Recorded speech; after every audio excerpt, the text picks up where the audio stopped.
my love is real. Baby, listen to me, here's the deal. When you're not here, I'm not the same. I'm needing a new chapter, babe. Been stuck here in a bed for days. I've been staring at the telephone, cause when you're gone, I miss your face. 8 o'clock, body talk. There's no need to bring it up. Nothing you say makes it better. Wrecking ball, tear apart. Issues left behind, restart. Nothing you say makes it better.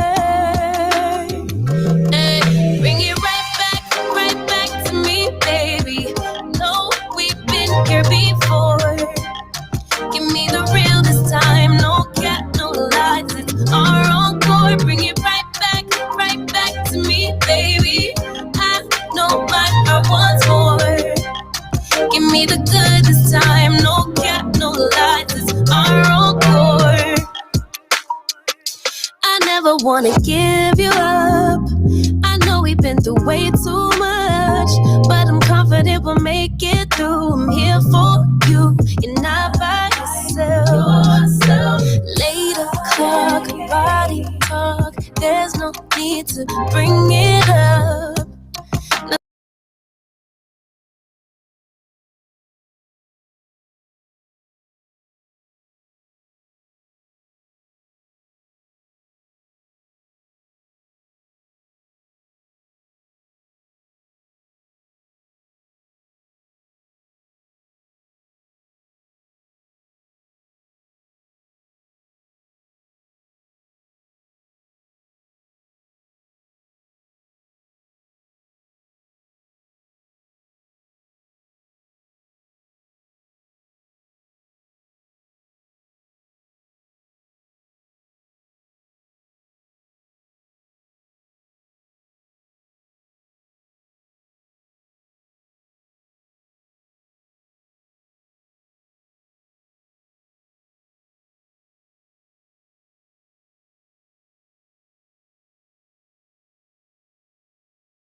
show in the world, you can call into the show at 513-873-7134.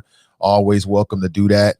You can always shoot a text message into the chat room. There's a couple ways to listen to the show. This show is streaming live on the Spreaker Network. You can also check out the live stream on TuneIn, so you can subscribe to both of those apps. They're both free apps. And not only can you listen to this show, but you can listen to the whole world of audio. Probably your favorite podcast or your favorite, talk radio station or sports or whatever you're into. More than likely, they've got a page there, and you can check them out as well as the Nathan Ivey Show. In terms of video, you got a couple of options. You can go over to my YouTube channel, Nathan Ivey EY. And you could check out the stream every single morning when we put the video up. And you can also follow it on Facebook. On Facebook, just so everybody knows, you can find me at Sin Digital Media, short for Cincinnati Digital Media. You can also find me at the Nathan Ivey EY. That's my personal page. I even got a show page, The Nathan Ivey Show, so I use them all. Since we're talking about Facebook, did you know that we have a Facebook group? It's called The Friends Who Like the Nathan Ivey Show. We chill in there. We posse up in there on a regular basis. A lot of good people keep us up to date. I go there every day for show prep. Every single day I'm there. All right. Good morning to you. Hope you're doing well. A lot to talk about. On today's show, I'll be grading Cincinnati political candidates' social media and websites. In the 21st century, what people put on social media means a whole lot. And if you're a political candidate, I think it means a whole lot. And over the years, I've been able to glean a lot of information from just going to websites. And a lot of these candidates, when you meet them out, they'll say, well, when you ask them about specific plans and things, they'll say, go to my website. So I'm going to go to the website and grade each and every one just to give us some insight. This could be information that could be vital. It could be lesser vital. I don't know. We're going to do it either way. And there's so many candidates and so many races. This is going to be a multi-parter. It's going to be more than just today. It's going to take us a minute to get through all of it. But we'll start today. I've chosen a few randomly that we'll start with. And we'll get things popping. Now, along the way, family, as always, there's a lot going on. There's a lot to talk about. So I'll be giving you a smattering of topics on people, politics, and pleasure. All right. So let me put the cam up and welcome you into my home studio. Hey, good morning, everybody. Welcome to my home studio. Glad that you're here. Good morning. Glad to see everybody. Hope you're doing well. A lot of things to discuss, and welcome back to the last honest place in Cincinnati media. All right, again, if you want to show your thoughts, there's the number 513-873-7134. Excuse the stubble. I haven't cut it yet. I'll probably get to it today or tomorrow or something like that, but we all good. How's my people doing? Hope you're doing well. Good morning. Yes, good morning. Yeah, take a second to like and in particular share today's show so people can see us. Now, as I said, I'm going to be reviewing. What I'm going to do is I'm going to screenshot it, put it up there, and just kind of run through it. There's some information that I think should be on a website. Like for me, I think if you're a political candidate and, you've got a presence on the web, when I go to your website, I should be able to see some details. I want to know about who you are and how whoever you are is going to have some kind of positive benefit in my life. Like, are you going to bring skills to the table? Do you have a demonstrated history of leadership? Okay. Also, I should be able to know what your plans are. I should be able to know what your plans for. As a black man, I'm biased. I want to see that on your website, you got a plan for black folks in Cincinnati specifically. I'd be really impressed if you got an agenda page. But for you not to acknowledge the unique and particular circumstances of black Cincinnatians, to me, is not a good sign. So we'll go through it again. I've already kind of pre-selected some already, but if you got any ideas, perhaps we'll have some time. So that'll be the backdrop of the conversation over the next couple of weeks. Again, this is all about my show prep as I get ready for council. Part of what I do is I want to know whatever you ever posted. I want to know whatever you posted. It means something to me. Now, you may have some idea and be interested in particular, like, hey, go to this candidate's page, Nate. I wonder what this person had. Okay, great. Let me know. Let me know. Put it in the comments. Now, you put that on the comments. Good morning to you. Good morning, good morning, good morning. And then, of course, the show starts earlier now, starting close to 7 a.m. Got a little bit later this morning, but 7 a.m. is when we want to start the show. And we typically do like a 2.5 hour joint, 7 a.m. to 9:30 a.m. But I'm flexible. Sometimes it might be a little longer. Hell, sometimes it might be shorter. It just kind of depends on the day. But our start time will always be the same, 7 a.m. Good morning to you. So what's popping? What's popping? What am I missing? What's going on in your world? You hear about Pfizer? Let's talk about this just a little bit before we start analyzing the council candidates, or I'm sorry, the Cincinnati political candidates and their social media and their websites. Again, it means a whole lot. Step your game up. If your game is lacking, you'll find out real soon. You'll find out. But did you hear that Pfizer now is saying that their vaccine is going to be good for people as young as 5 years old? And I'd like to know how you feel about that. Anybody out there got a 5-6-year-old in their life? Maybe grandson, niece, nephew. How do you feel about that? How do you feel about that? I think it depends on the individual. But I want to know what you think about children being vaccinated. Now, I think there's some comfortability with teenagers, but now we're talking about the babies, the children. How do you feel about that? I want to get your thoughts. 513-873-7134. For people that remember, like Friday is on the list of all time, black comedies. If you've never seen Friday, you can't come to the cookout, that kind of stuff. Came out in 1995, was directed by F. Gary Gray, and it was written by Ice Cube and DJ Pooh.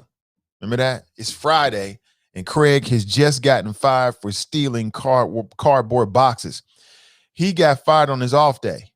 From time to time, you'll hear Drop say stuff like, I ain't got no job. Well, on some levels, that's a reference to the Friday franchise, because that was a running joke that started in that first Friday movie. And there were so many great characters, man. Nobody will ever forget Smokey, played by Chris Tucker. No one could ever forget that. He just played that. Just one of those iconic roles. I actually went to the movie theater. To check that out. People was rolling. You put collagen in here? Thank you, love. Yeah, if you're not hip to collagen, once you get over 40, you should be looking at some of that. Put that in your tea, in your smoothies. Yeah. Anyway, so many great characters. And it's very, very sad. Over the last couple of days, it was renounced. Oh, okay, thank you so much. Appreciate you. It was announced last couple of days that one of the stars passed away. What? I'm getting the whole treatment, huh? Okay. Okay, all right. All right, I see you, black woman. So I want to talk about that for a second, man. And I don't know the details as to what happened with this brother. I don't know if it was drugs. I didn't even want to bring that up because it seems like too many entertainers is going out like that, man. It really is. Just very, very sad, man. But I'm sure you already know where I'm going with it. You know what I'm saying? Very smart, intelligent black folks. I'm talking about the brother A.J. Johnson, or Anthony Johnson. And I don't know, man. Did he fall off, or I just didn't really hear a whole lot about him? He's dead at 55 years old, A.J. Johnson. You hear about this? Yeah. It's the circle of life, yo. It's the circle of life. I hope they got comedy in heaven, because it'll be so damn boring if I can't turn on Netflix and get some comedy. What are we supposed to be doing in heaven again? I don't know. I just hope that heaven has a ghetto, something like that. Then we'll have some culture. If heaven doesn't have a ghetto, then how are we going to get our culture? You know what I'm saying? Oh, boy. I just hope. 55 years old. As I look for details, there's a little bit out there. He was found dead and couldn't be unresponsive. And I always liked the brother, man. I can't remember the name of the character he played in the movie Friday, But I always liked him. I thought he was funny. When I saw him in a couple things here or there, I thought the brother was funny. And he played his role. I think he was like, I don't know, crackhead, something like that. I don't know what he was. Street dude in the first movie Friday. You had to tell me, but there it is. There it is. Every time I see something like this, it just reminds me of just how precious life is, yo. Live it to the fullest. Heaven has Hulu. Okay. Heaven has Hulu, but it doesn't have Netflix. Okay. Either way, I guess we can get by. Anthony writes, crazy that we have lost 3 members of that cast. I mean, the movie came out in 95, so people start hitting that 50 mark.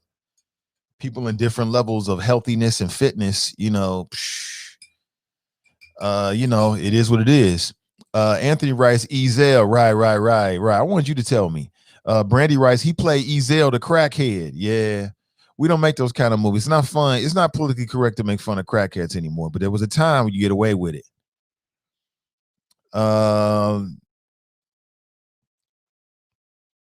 Jared writes, you need to go on popular YouTube channels to display your superlative flows. It will grow your channel with the quickness. Okay, we'll do that.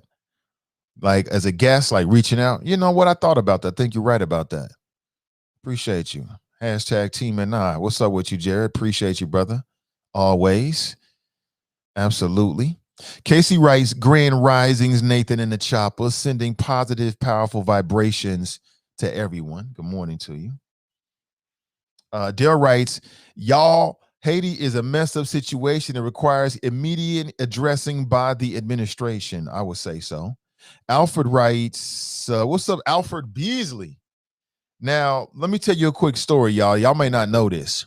Before there was a drop, there was an Alfred Beasley. Al Beasley, at some point in Cincinnati, was he was like Drop. He was a black male Republican. He used to walk around. He used to get on radio. I think he had a radio show with WLW. Am I right about that, Al? I think he did, but at the very least, he was a presence. I think he was even doing a show with a white dude named I can't remember the guy's name. What was that guy's name? Yeah, he was on WAIF. I forget his name, man. Anyway, they was doing a show together. He had the whole shebang. Drop would be jealous, y'all. He had the suits on, the whole Clarence Thomas thing. He had the suits on, the whole Jesse Helms thing. He had the picture of himself with Bush and Reagan. He used to walk around and show pictures of himself at the White House or some dinner or something like that. And he was always criticizing black folks and singing the virtues of the Republican Party. Anybody remember Al Beasley? That was many years ago. Take notes, man. Take notes. Brandy writes, good morning. Lemmy writes, good morning. Jane writes, good morning. Good morning to you. Nicole writes, good morning. Crystal writes, good morning. Nate and the Choppers. Absolutely. Glenn writes, morning, Nate and the Choppers. Good morning to you. Good morning to you. Good morning, everybody. Good morning. Annette writes, you been eating corn, Smokey? LOL, right. Good morning to you. TNT writes, and he played in I Got the Hookup Master P movie. He certainly did, right. Fane writes, October 1st, The Many Saints of Newark, the Sopranos prequel is being released. HBO Max, I cannot wait. Yeah, I seen that. That should be cool. People love the Sopranos. You get to get a chance to see the backstory of Tony Soprano. Yeah, that'll be interesting, if not dope. Ray writes, I wonder who's all going to update their pages to reflect the black agenda. I won't be impressed unless they have years of what they're claiming now. I read they found him unresponsive in a store. Is that what you read? Okay. Yeah, so if you're tuning in on today's show, I'm going to be reviewing. We're going to do it live together. Okay, matter of fact, I might even ask your opinion on a grading system. We're going to grade Cincinnati political candidates' social media and websites throughout the rest of the week and into next week as well. It'll take us a little bit of time. Okay. And on some levels, I know what I'm looking for, but at the same time, I don't. I might come up with something in the moment as we're doing this. And I want to do with all the council candidates, every last one of them. Every last one of them. And literally, what I'm going to do is I'm just going to put I'm going to go to their social media and websites, and literally I'm just going to screenshot it and put it up there for you so you can check it out. And I don't have any particular order I'm doing it in, but I want to start with a member of City Council. Her name is Liz Keating. Liz Keating, right? Remember know who that is? Liz Keating. She actually was appointed to council to serve after one of the council candidates left. Matter of fact, I think she was put in place to replace PG Sittenfield. And I don't know how you look at this, man. I mean, there was conversation within the Democrat Party, and we know because it spilled out into the media that there were some people that wanted PG Sittenfield to step down, because if he did it that way, and again, correct me if I'm saying this wrong, then the Democrats could have appointed somebody. But the way it played out, it was a Republican Hamilton County judge that did that, and he decided to put Liz Keating. Now that last name Keating, what does that mean exactly? That means, what does that mean? Well, that means her people in them is Charles Keating. Remember Charles Keating? Some of the older listeners out there might be into that. He was an American athlete, lawyer. I'm on his Wikipedia page, banker. And he's best known for his role in the savings and loan scandal of the 1980s. Remember that? Not a good look. Not a good look at all. And I think, is that her grandfather? I think it is. I think that's her grandfather. So I guess politics and things like that, is in the family blood, so to speak. So let me just go ahead and go straight to her Facebook account. This is her website. This is Liz Keating's website. She's currently on council.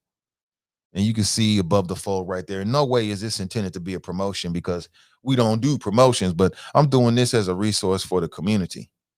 So whatever we find is whatever we find. I'm gonna look at the Democrats with a critical eye. I'm gonna look at the charter committee members with candidates with a critical eye. I'm gonna look at the Republicans with a critical eye. I'm gonna look at the independents with a critical eye. Like, how important is it really for a political candidate to have a website? Let's talk about this 21st century stuff. How important is it? Does it matter to you? I mean, do you need a website where you can go and check it out? Anthony writes, no fire stick. No fire stick in heaven? I ain't going then. Bump it. I ain't going. I need my fire stick. I ain't paying all that exorbitant cable prices. Cruther writes, good morning, choppers. Let me see. The Keating dynasty. Is that right? Is that right? Fame wants to talk about Ric Flair or something else. I don't know. We'll get to that on Friday or something like that. Right now, we talking about this. Like, again, my expectation is that I think you should have a website in 21st century. I think that it's essential, because so much of the stuff that people are doing right now is online. And by the fact that we got this pandemic going on, that this means that online spaces where you can, let people know where to go to learn more about you, I think are even more important. And websites is so easy to put up these days. Man, you can put a website up for a couple of bucks. I know a lot of these candidates be good. They go to the same person. I don't know who it is. I think it's a white dude. He does a lot of candidate websites. Dude be charging like $2,000, $3,000, $4,000 a pop. Man, you can go to Wix.com and spend about a week. Don't spend 2 weeks on it. You spend 2 weeks on a website, it'll look as good as anything else. So you don't really need all that $1,000 ish that they be trying to sell you. What's up, Medium Buddha?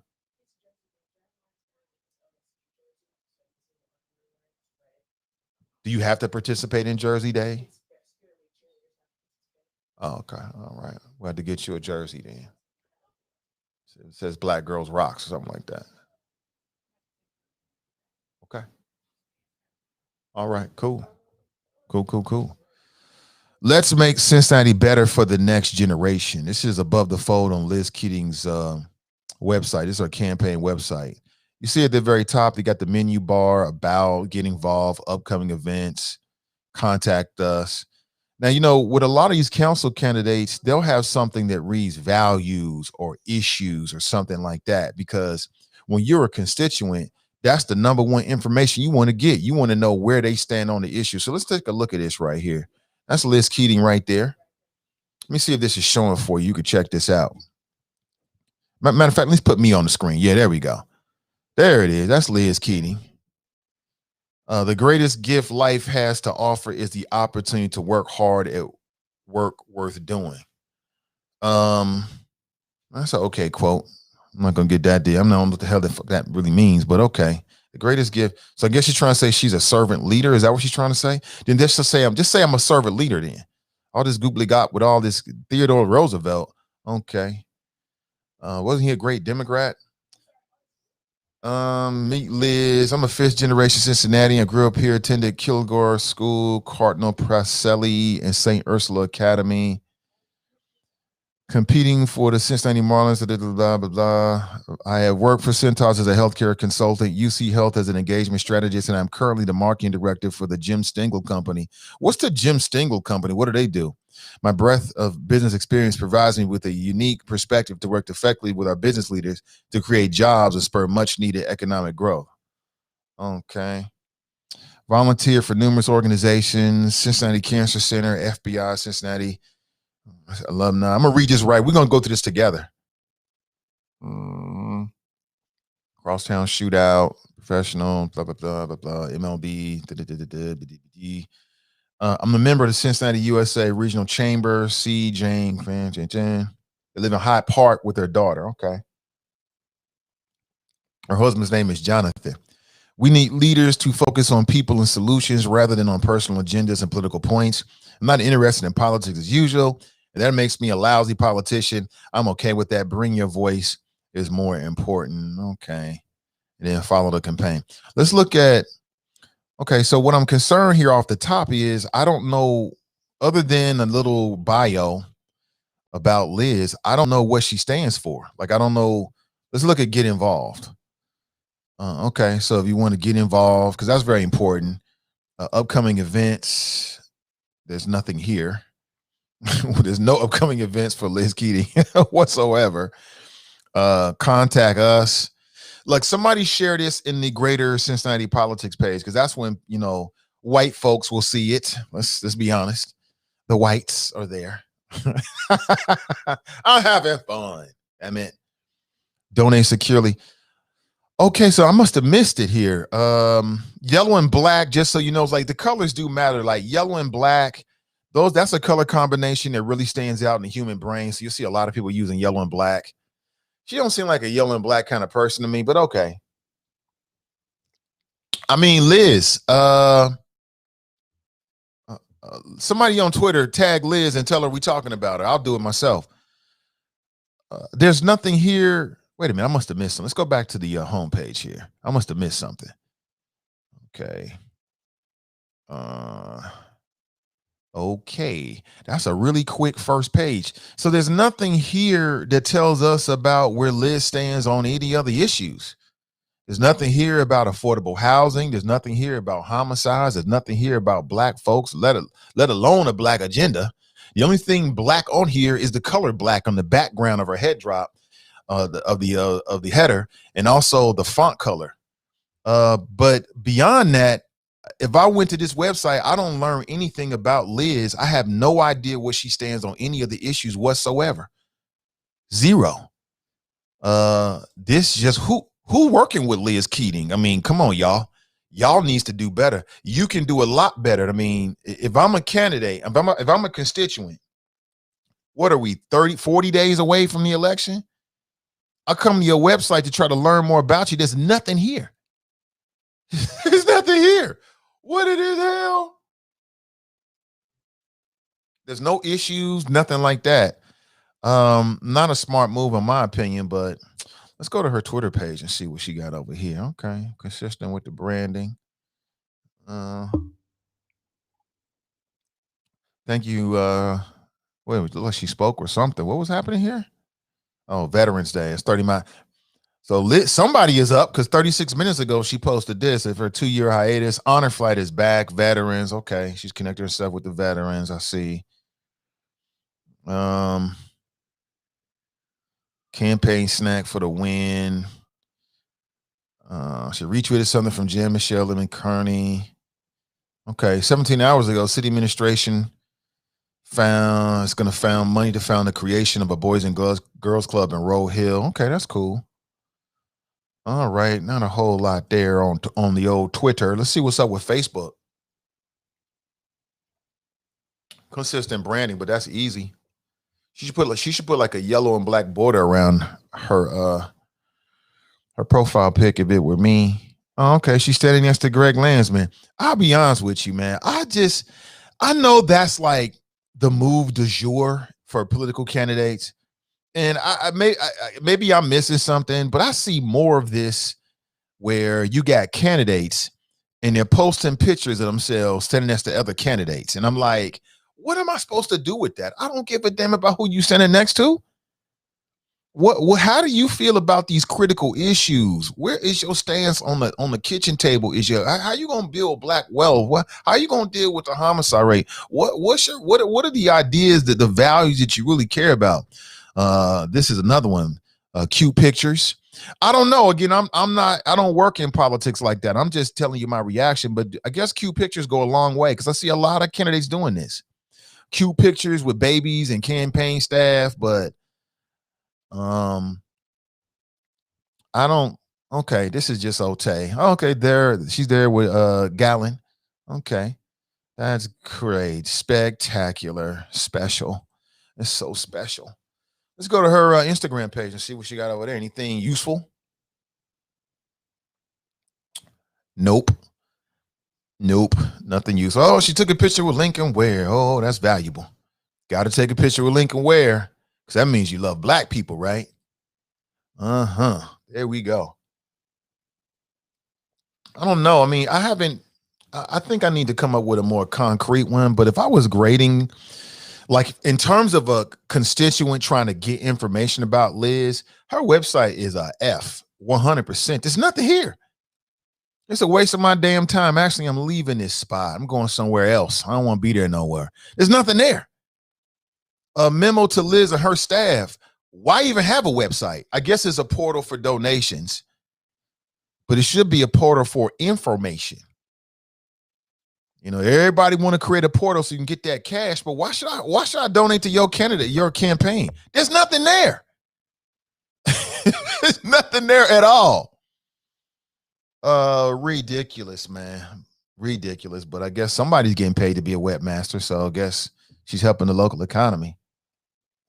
Good morning to you. Good morning. See Derek in the house. Good morning to you, Derek.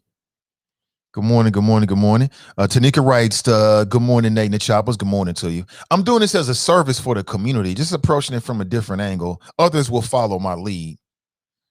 But I'm just I'm analyzing and critiquing and grading political candidates' social media presence, because that means everything, and their websites. I want to know who's putting the effort into it. You know, if I meet you out and you say, well, go to my website, and I go to your website, what am I going to see? I'll tell you right now, don't even waste your time going to Liz Keating's website, because there's nothing there. And again, I'm not picking on any particular party. I just happen to start with her. I could have started with anybody. So this is all done randomly. And my purpose is to review each and every one. This is just my opinion. This is just my opinion. Somebody else might look at it and be like, oh, that's enough information right there. All right. So from a Republican to a Democrat. Okay, let's check out. Well, I don't know. Let me jump around here. So let me go to Steve Good. Well, do I want to go to Steve Gooden's website right now? I think I don't. Because I'm scheduled to talk to him on Thursday. So I think I'll hold off on that. I've already gone to it and reviewed it. So if he updates anything, I'll be able to tell you. But I think I'll do it Thursday morning. Right before he comes on the show. Now, of course, he has advanced information on it now, but I'll do that with everybody. It makes no difference to me. Yeah, I'm not going to do that one right now. I'll do it later. I've already checked it out. I got a couple thoughts that I want to share with you. Yeah, take it as a resource. Let's check out Kevin Flynn's website. Now, Kevin Flynn was on city council. Now, was he an endorsed Democrat? I think he's running as an independent right now. Yeah, Kevin Flynn. And many of you might know, of course, I think he had an accident. I think it was that now he's in a wheelchair for life. People think, well, I've heard mixed opinions about Kevin Flynn. I mean, I've heard people who thought, okay, he was the dude. And I've talked to people who thought, okay, he was not the dude. So it just kind of really depends on the individuals that you're talking to. But if you're just tuning in, I am reviewing the social media presence and websites of all the political candidates starting today. That'll be our backdrop conversation. That'll be like a running theme throughout now. It'll probably take me the next couple of weeks or so. And we looked at Liz Keating. She gets an F. And she gets an F for effort too, because what I can't understand is, and what I would say to Liz Keating and her people is, why don't you have more information on your website? Like, how dare you put up a portal where I can donate, but you ain't giving me no damn information about what you believe in, what you stand for, what's your top three, things you like to get accomplished.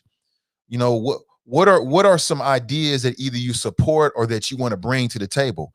I mean, this is the very bare bottom minimum that I think that you should have on the website. And then I think is, even when you say that, there's different levels to that, because there's some folks, and again, I've already looked ahead. So there's some folks that go in great detail, and you got like information overload. They're telling you everything about every detail. And you know what? I'll be honest with you. I welcome that, because information is power, and we want to empower voters to make the most informed, decisions that they possibly can be. So let's look at Kevin Flynn. Look at Kevin Flynn's website. And again, you can chime in and tell me what you think. You can follow along at home, or however you want to get down is how you can get down, pretty much. However you want to do it. This is Kevin Flynn's website. In no way is this meant to be a promotion. And this is a resource for the community. He's going with that green and white. Okay. It's always interesting how the council candidates choose different colors. Again, if you know anything about this, and I got limited in it, but it does. The human brain does get different feelings and thoughts based on color combinations. I wonder how much of that goes into play with these council candidates. I think it probably depends. With some, it probably means everything. Some are probably just choosing their favorite color. But let's look at the top here. Who is Kevin Flynn? Issues. There it is. So now we can see what that's all about. News, events, volunteer, yard signs, contribute. Okay. You pretty much get that standard, right? The news is kind of like op-ed pieces, or if they make news, things like that. But if you want to learn about Kevin Flynn, you can go to his website and check it out for yourself. But I'll look on it. There it is. And let's look at issues. Let's look at the issues. Shining a light on City Hall. Okay, priorities. Now, again, this is bare bottom minimum. So when I say this, don't take it as I'm praising Kevin Flynn and his team, because you don't get props for doing basic shit. Excuse me. Lord, forgive me for my brash delivery. Sorry about it. I know the babies are listening, but you don't get props from doing basic to me. You know what I'm saying? So having a place called Issues, that's just to get a C. We should expect that. You should expect to go to the website of a political candidate and see a list of their priorities or the issues and what they think about them and what they're going to do about them. Not just what you think, but what's your idea? Because you got to break this all the way down. So transparency and honesty. Let's look on this.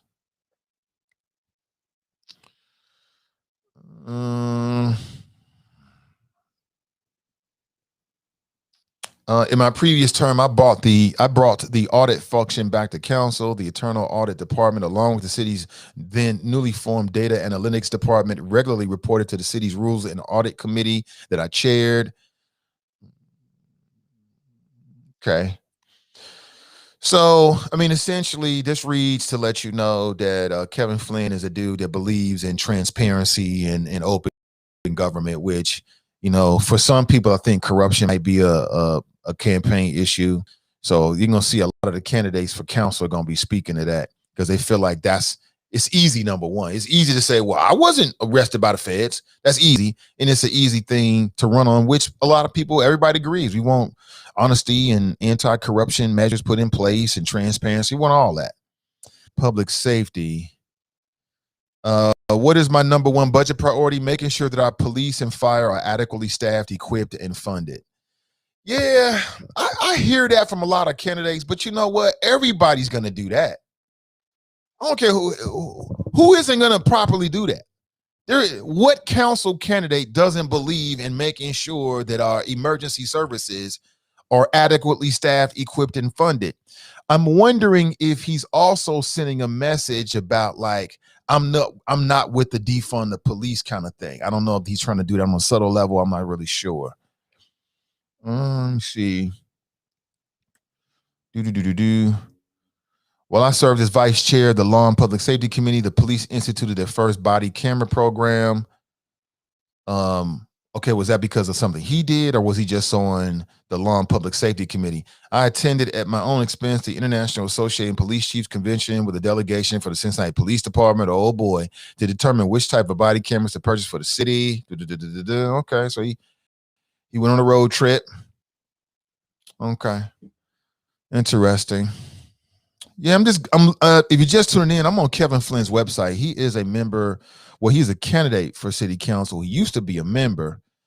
He did run for re-election, and I don't remember why. I think he was like, I'm sick of this. I'm sick of the way this works. So then I guess he feels like there's a role for him to come back. He does have name recognition, so we shall see. He could be a major contender.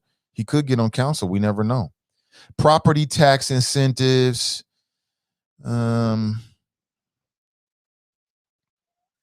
read through this before again. Property tax incentives include abatements of property taxes for a period of time. The owner of the property continues to pay property tax on the existing land and structure. Okay. Let me put myself on the screen there. Okay, there it is. However, given that almost all new development in the city is associated with a TIF, developer tax abatements have little direct bearing on taxpayers or the city general's fund. However, assuming the development creates new jobs and or new residents, the city will see a significant benefit in the form of enhancing earnings tax revenue, which is 71% of the general fund budget. Okay, I'm not sure what that means exactly, like which. So what are you saying about TIF? Are you saying you like TIF the way it is being properly used, or is he saying there needs to be some kind of reforms?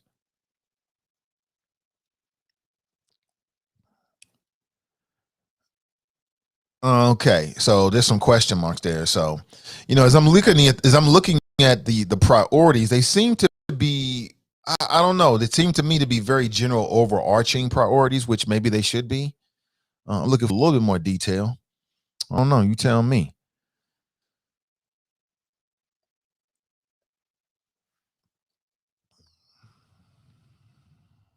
Development and developers should be welcome in our city, not shunned, not used to extract funding for other purposes, and certainly not extorted for personal gain. Okay. Development and developers should be welcome in our city, not shunned. Who's shunning developers? Who's that? Who's shunning developers? I haven't heard anybody shun developers. What I've heard is that, people just don't want to keep writing a blank check on development deals that are lopsided toward the developers at the expense of priorities that the city might have. That's what I've gotten from it. But affordable housing, see here. The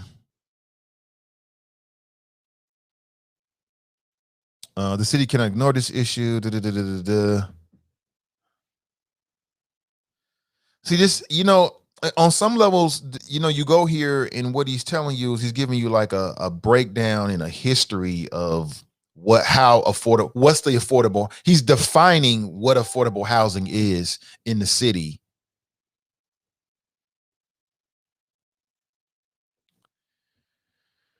You see, there's a great deal of rhetoric surrounding affordable housing, which amounts to a lot of smoke, but very little fire. The city will conduct an updated housing inventory showing the location and cost per unit of all multifamily housing in the city. The city can then undertake research to determine the amount of subsidy necessary. Okay, so he's right here in the second to last paragraph. He's talking more specifically about what his vision would be for how to address the affordable housing situation in Cincinnati. Okay, I get it. I just feel like, it should be bolded. Like this is what I would do, right? People don't have a lot of time. You go to a website, it should be real simple. Here's what I would do.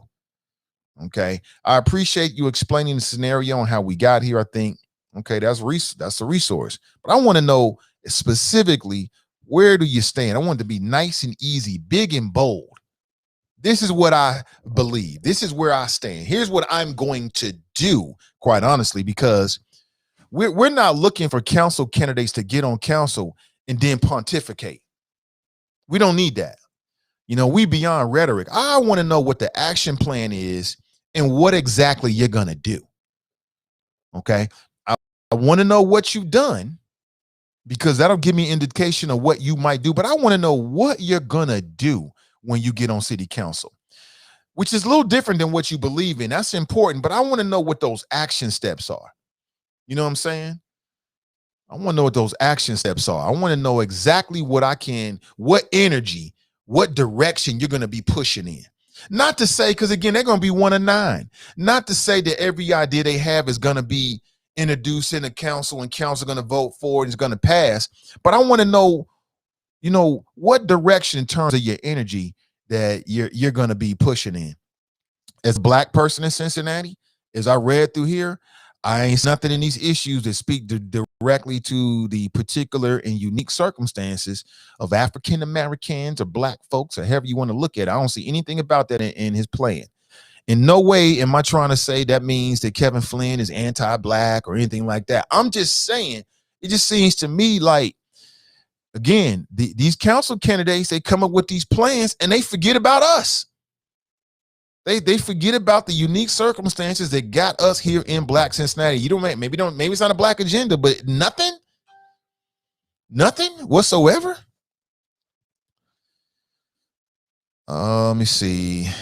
So there's a lot of press here because, like I said, Kevin Flynn is very popular in a lot of circles in Cincinnati, and he knows a lot of people. So you get a lot of that news and press and things like that, which, that's cool, I guess. We'll work hard to restore trust, integrity, and transparency to Cincinnati City Council. It's interesting. It is interesting, and I'll be honest with you. I get it from a political standpoint. Like, in terms of just playing politics, I get why a lot of these candidates are talking about restoring trust and integrity and transparency, because they're playing off of the corruption scandal, right? But to me, that is such low-hanging fruit. I'll be honest with you. I ain't impressed by it. I expect all of that. What you mean working hard to restore? You better bring it to the table. I expect honesty, transparency, and integrity. That's a given off the top. You know what I'm saying? That's not a superlative. That's not something you run on. I expect that. Don't put your name on them ballots if that's not what you're going to bring to the table. Again, it just seems like this corruption thing has really created a paradigm where it's like low-hanging fruit. At least I wasn't indicted by the feds. That's a good thing. Neither was I. Neither was the majority of Cincinnati. We all got that in common. I need something more than that. I need something more than that. I want you to close that Black-white wealth gap. What is your plan for wealth building? What is your plan to deal with some of the most economically disadvantaged communities in Cincinnati? Cincinnati will never reach its apex as long as we keep playing to the same old loud voices. So, I give Kevin Flynn more points a little bit because at least he has an issue page. You know what I'm saying? Liz Keating didn't even have that. At least he had that, but I don't know. I may circle back around now and then. Again, it's just something about that low-hanging fruit that just irks me. It's like I'm a run on integrity, and I get it. It's the game of politics. Whatever helps you win, it helps you win. But give me something more. Give me something more. And again, if 42 to 45% of the city is African American or Black, however you want to look at it, then I just expect that a part of your campaign should speak specifically to them. And I don't want to keep hearing about the Black artists. That's easy. Everybody support art. White folks have always loved Black artists. You know what I'm saying? Y'all been stealing from us from day one. We get that. Everybody loves Black art. That's one of the easiest things to get behind. But what about some of these more delicate matters? What about some of the more delicate matters that need to be addressed here in the city of Cincinnati? So I look on here: trust, integrity, transparency, financial watchdog, guardian of the charter, voice of reason, 100% attendance. So he's really sort of putting in bold what he wants you to remember about him, which I think is smart. Got a couple of endorsements as well. So later this week, I think it'll be on it'll be later this week. I'm scheduled to have a conversation with the president of the Sentinels, and I've got some questions for him as it relates to city council and then some other things that we're hearing about with the Cincinnati Police Department. So that'll be later this week. Stick around for that. Listen, if you want to chime in, you're always welcome to do so at 513-873-7134. I mean, I would give this, let me think about this. I think I want to give this a D+, C-, because there's information here. I've got a general idea, but I need more actionable, steps in terms of, I know what the energy you're going to bring on these issues, and then transparency, public safety, property tax incentives, development, affordable housing. Yeah, I mean, that's like the big five that everybody talks about, but I feel like there's nothing here about crime. What role can city council play on crime? You tell me. 513-873-7134. And there's nothing in any mention whatsoever about Black folks that live in Cincinnati. So that's a strike for me, in my opinion. But I'm biased. What you expect, for just to be fair and biased? Hell to hell no, I'm super biased. From the Black male perspective, living in greater Cincinnati, it's just what it is. I'm supposed to think outside of who I am. I can't do that for you. That's what you're looking for. You got to find that somewhere else. Somebody else can play both sides of the fence. I only got one. That's the one I'm on. That's it. If you want to share your thoughts, there it is, 513-873-7134. Dale writes, Nate, she's running off the family name. Is she?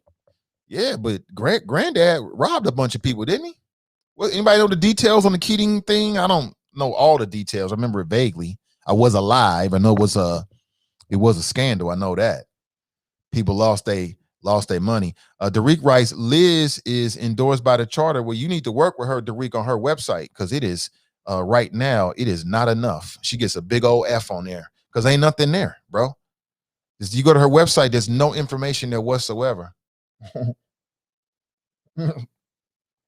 nobody got time for that. We trying to get some information about what's going on with these candidates.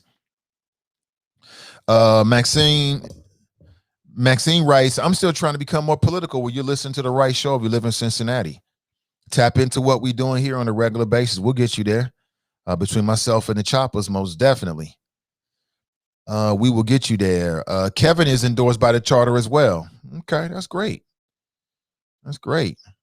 You need some work to do on that website, though. Anybody remember the book Pale White Horse? That's exactly what came to my mind when seeing that Border Patrol officer wrangling up Haitians. Okay, I see that's a topic people want to talk about. I will touch on it then.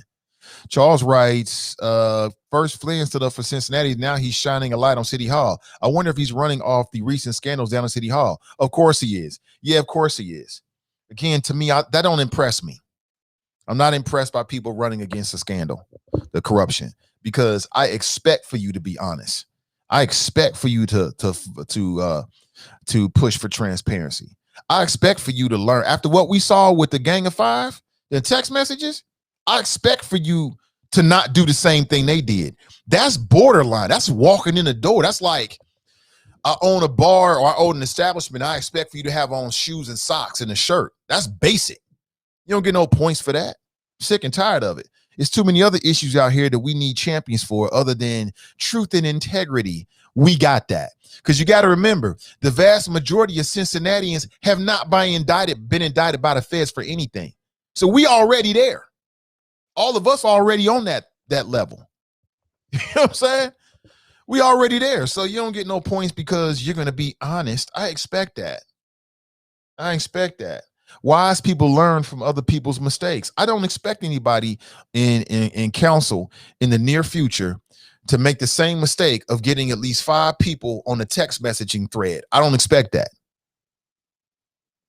I shouldn't even have to say this. This is really, really bottom. And see, we got to step the game up with these candidates. We expect so little that they just slide on in, you know what I'm saying? Talking, as Fame might say, slick and greasy. They just slide on in with that slick and greasy talk. And I'm like, nah, later for all of that. Glenn writes, anti-corruption equals I like puppies too. So give me a name. Let's do it cold style so people don't think I'm being biased. Just put a name out there of one of the candidates.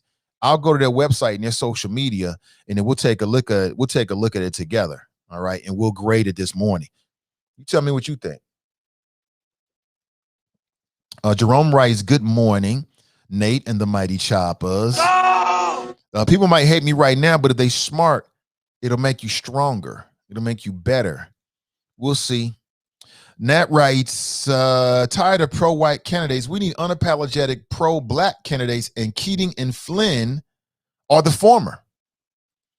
Charles writes, read between the lines and connect the dots. Flynn is being cryptic. Yeah. Seems like you see great minds think alike, man. We leveling up every single morning with the flows. Dale writes, affordable housing equals investors buying up land grab. Is that what that means? Oh, man. Let me write, what was Flynn's voting record while on council? You know what? I'm going to do the research on that, Lemmy. I'm a man of my word. Check back in a couple days. Matter of fact, on all the incumbents or people that are coming back, we needs to know. Good morning, everyone. TC says, good morning to you, TC. So is the Cheddarite Party lukewarm, conservative, and philosophy? Well, we got Darica here. He's a new president. You should ask him that. He can answer those questions much better than I can. Joe writes, I agree, Nate. Trust and honesty is a given, right? I'm running on integrity. What do you mean by that? Exactly. I'm running on transparency. So is everybody, ostensibly, right? Every last candidate should be running on transparency and integrity and honesty and all this. They all run on that. That's walking in the door. I need a little bit more details. Joe writes, the city will never be truly blessed until we do right by all of its constituents. Correct, Amundo. Now, I'll tell you one thing, man. The good folks over at the Women's Fund, they put together a study. And you hear me talk more about this as I'm moderating and being a part of these NAACP, Prince Hall Masons, Town Hall forums.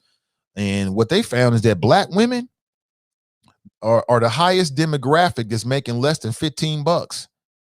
And in some cases, it doesn't matter the education that the sisters have acquired. You got sisters out here with whole long, big time degrees struggling. Why? What is the plan? Who's got a plan? And I want to hear it this way. What is your plan to close the racial wealth gap in Cincinnati? What is the plan? What is the plan?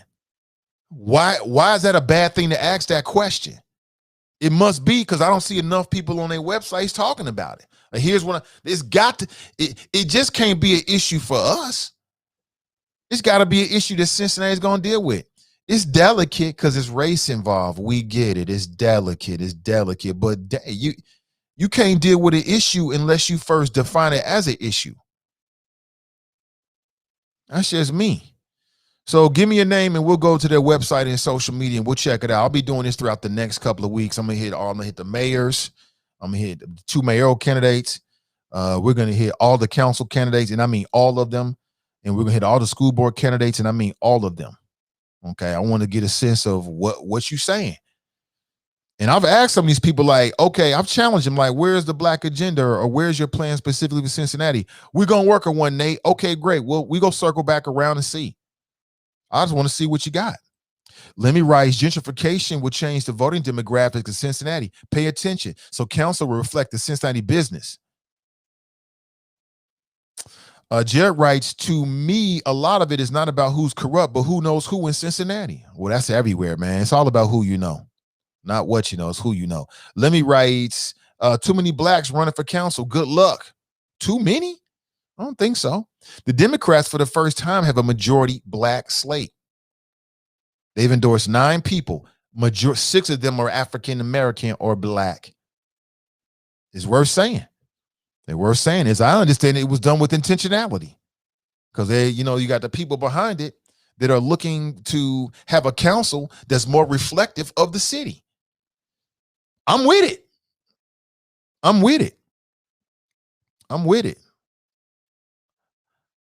Dale writes, Michelle Dillingham. Okay. Oh, most deaf. We're gonna hit everybody. Kamara's in the house. She writes, good morning. Carmelita writes Gallon G. Gordon for council.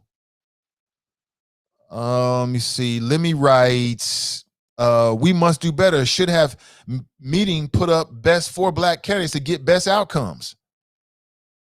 She writes, good morning, folks. Nat writes, why can't we have an all-black city council? I mean, anything is possible. It's just all about who you vote for and who you support. Danita writes, good morning, Choppers. We were blessed to open our eyes this morning. So that makes this a terrific Tuesday. Yes, it does. Pardon me. Yes, it does. Absolutely. Danita writes, the wage gap has to be addressed by starting with minimum wage. How can a city have a plan to increase wages if companies don't have to pay better wages? Good point. All fair questions. I'm open book here. I want to hear your thoughts. Ray writes, can you do Tarbell next? What does he possibly have to offer? CG Dubs, you didn't change up the pig a little bit. Okay, I see you, sis. Ray writes, I believe Kevin Flynn is a Trumpster. Is he? I don't know. So you said you want to do Jim Tarbell. Okay, let's do Jim Tarbell. We got some. I think I'm down with that. It makes sense because Jim Tarbell used to be on council as well, and we just did Kevin Flynn. He used to be on council. So let's see if we can find Jim Tarbell. VoteTarbell.com. Okay. Now he's an OG. So you, as an OG, you know, he should probably, I would expect bigger and better from people that's already been on council, because these are well-heeled political folks and they know what's going on. Let me see here. I don't know who's endorsed Jim Tarbell, if he's endorsed or not. I don't know. But he's definitely got a name. And so that helps him stand. I don't think he even did he get any endorsements? I don't think he's endorsed by the Democrat Party. I don't think he's endorsed by the Republican Party. I don't know if he's endorsed by the Charter Party. I don't know. So let's go to his website. Let's put it up right now. I got it up here. This is Jim Tarbell's website. Yeah, I'll do the heavy lifting so you don't have to. Just let me do that. I got it for you. Let's grade this website. Jim Tarbell for City Council. Oh, this is the front page of it, huh?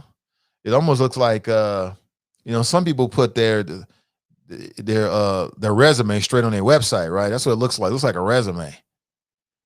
Okay. Here's this list of superlatives, some of the boards he's been on, things like that, yada yada. Member of council from 1990 to 2007. Now, let me just tell you off the top. I'll be honest with you, and I've said it before, I'll say it again.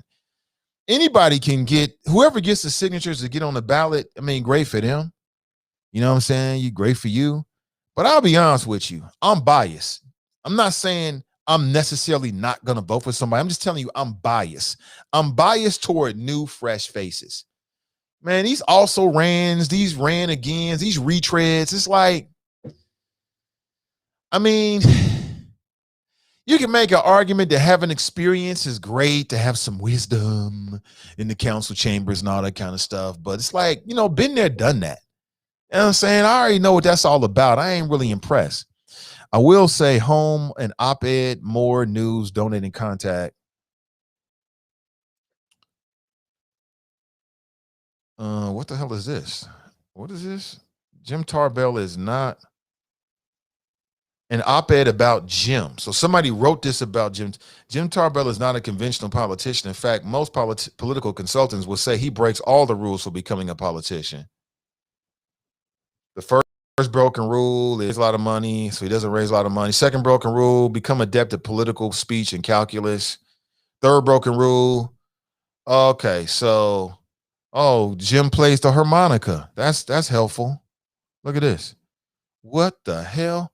Why is this? Who put this on here? Why is this useful to me? He must just be playing to a different crowd, I guess. Jim plays the harmonica. That's nice. That is so nice. Just what we need for Jim to break out the old harmonica. When council hits a tough spot, at least we got somebody that can break. That's a skill we didn't even know we needed. You know what I'm saying? Maybe we do need that on city council. That's what the problem is. We need more people to play musical instruments. So when the debate gets hot and heavy, remember at that, what was it? I don't know what the meeting, it was a city council meeting. I can't remember what committee. And remember it was last year when you had all the social unrest. That's when David Mann punked out and showed his true colors. Remember that? If only we had Jim Tarbell to ease the tension of the masses by playing the harmonica, none of that, none of that would have happened. What in the hell? What in the hell? Oh, good morning to you. Thank you so much. Some well wishers. Thank you so much. I appreciate it. If only we had Jim Tarbell to break out with the old harmonica. Man, we didn't know we was missing. Get the hell out of here, man. Who put that on this website? Ron Wall, sorry, but I don't care about any of this. Don't tell me a damn thing about Jim Tarbell. An op-ed piece. Let me click on more. I don't like what I'm seeing from Tarbell because, again, I don't know where you stand on the issue. So I guess the Tarbell name is so strong that he don't have to put up what he wants, where he is on the issues. All he needs is a picture of him with a harmonica and just letting you know that he's running, and that's enough for him to get on council. That would be a damn shame.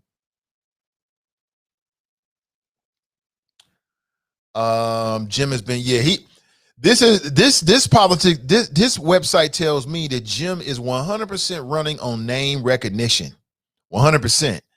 Because there's absolutely no vision, no ideas, nothing here. There ain't shit useful here for people that's trying to get educated. Like if you just want to feel a certain way, like, oh snap, he plays the harmonica. I used to play the harmonica in a garage band back in my day. Like, unless you're trying to connect on some emotional level with Jim, and maybe you have already, ain't a damn thing here for you. There ain't a damn thing here for you at all. Some pictures here. Let me click on here. I don't give a damn about none of this. None of this. Bluff. F. There's nothing here. There's nothing here. But they love to ask you to donate and connect and contact. Right. I can contribute. Contribute to what, Tarbell?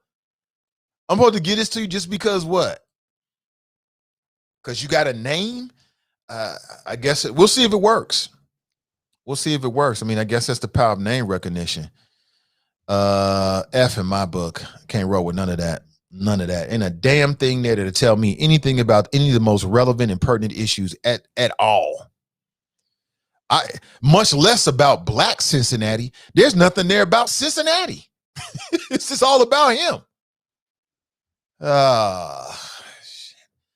Sarah writes, corruption and pay to play has been in Cincinnati politics for decades. People just weren't caught. Shouldn't be the biggest issue on the agenda for council. I agree with you. Yeah, this has been going. The game between council and developers continues today. Like I said, everybody talking all this talk about what they would do and what you don't like. It continues today. There's been nothing that has been put in place that would prevent developers from influencing members of city council today, including having secret, if you want to call it secret, having little cozy meetings at a place, right? Selling them. Hey, this is my idea for my development, and then putting some money on their campaign. There's nothing stopping that from happening right now. Nothing. But everybody talking about truth and integrity. Get the hell out of here. Let me see. Maxine writes, why vote for a candidate that don't have integrity? Right. Absolutely. Kevin writes, good morning, Choppers. Today is a great Tuesday. I like that. Let's get the info to make good decisions on candidates we can support as a block. What's our agenda? Okay. Appreciate you, brother. Let me write, 9 blacks running seems to weaken ability to be elected. Yeah, but you know, if you're running for city council and you happen to be black, you can't control who else is running. It is what it is. That's why we got to do our due diligence so we can concentrate our votes on the people that are the most worthy of our votes. And I think that's what people will do. Carmelita writes, check Gallon G. Gordon's page. Okay, I'll check that next. Kamar writes, Please do not support the Tom Brinkman ballot initiative. They say it's to fight corruption in City Hall, but it's incredibly problematic. Kamara, I agree with you. It is problematic. And I think that's one of the tenets of his idea is that he himself is not even in the safe spot in, which is like, does Tom Brinkman live inside Cincinnati? Come on in, son. Good morning to you. Yeah, I saw it. And she's okay. Say good morning to the people real quick. Good morning. Right. What's up? Oh, okay. Go! Go! Go! Go! Get to the chopper! He's got to press the buttons. Kids love to press buttons. You know what I'm saying? Kids love to press buttons. What can you say? Especially when they do things. Yeah, that Tom Brinkman so-called corruption. That's my son. That's who it is. David writes, good morning. Put some pants on, man. You can't go to school like that. Good morning, Nate and Choppers. Oh, they're in the dryer. Okay. Maxine writes, bring back skilled job programs, teens and seniors who still want to work. So a couple of people have asked me to bring up Gallon G. Gordon's website. What's up right now? GallonForCincinnati.com. Again, these are not endorsements. I'm going to do this with every single candidate if they have a website. And they don't have a website, I want to know where can I go? Maybe you got an Instagram. Okay. I think a website would be more effective for something like this. But we shall see. And we shall see. All right, let's go to Gallon's website. I believe that he is endorsed by the Charter Committee. I believe so. There it is. Proactive and intentional. Okay. Proactive and intentional. Yo, that is working, man. Proactive and intentional. Okay. All right. So as we did all with them, let's look at the top here. Volunteered. You got to have that. I believe. Okay. Character counts. Again, a lot of these candidates with that character play, that's going to be big. What's up with you, Al Beasley? But let's go to I believe. I like that. I believe, because that's what people want to know. People want to know what you believe. Okay. And this is him telling you what I believe in: equitable housing, small businesses, public safety, transportation. Okay. Let's look at equitable housing. See what we got here. Okay. That's near the stadium downtown. I got a couple people. I know at least one person that lives on that street. I know where that is in Cincinnati. Okay. Equitable housing. Let me read through this real quick. I believe in equitable housing with an intentional focus on high density, low to mid-rise buildings. Our city can create living spaces that meet the social, educational experience of displacement and alienation. He's experienced the displacement and alienation of gentrification, the embarrassment of eviction, so you've been evicted, and the difficulties that come along with trying to rebuild a life through both circumstances. We must get proactive with the incentives that will grow home values without drastic tax increases for our homeowners and stabilize rent.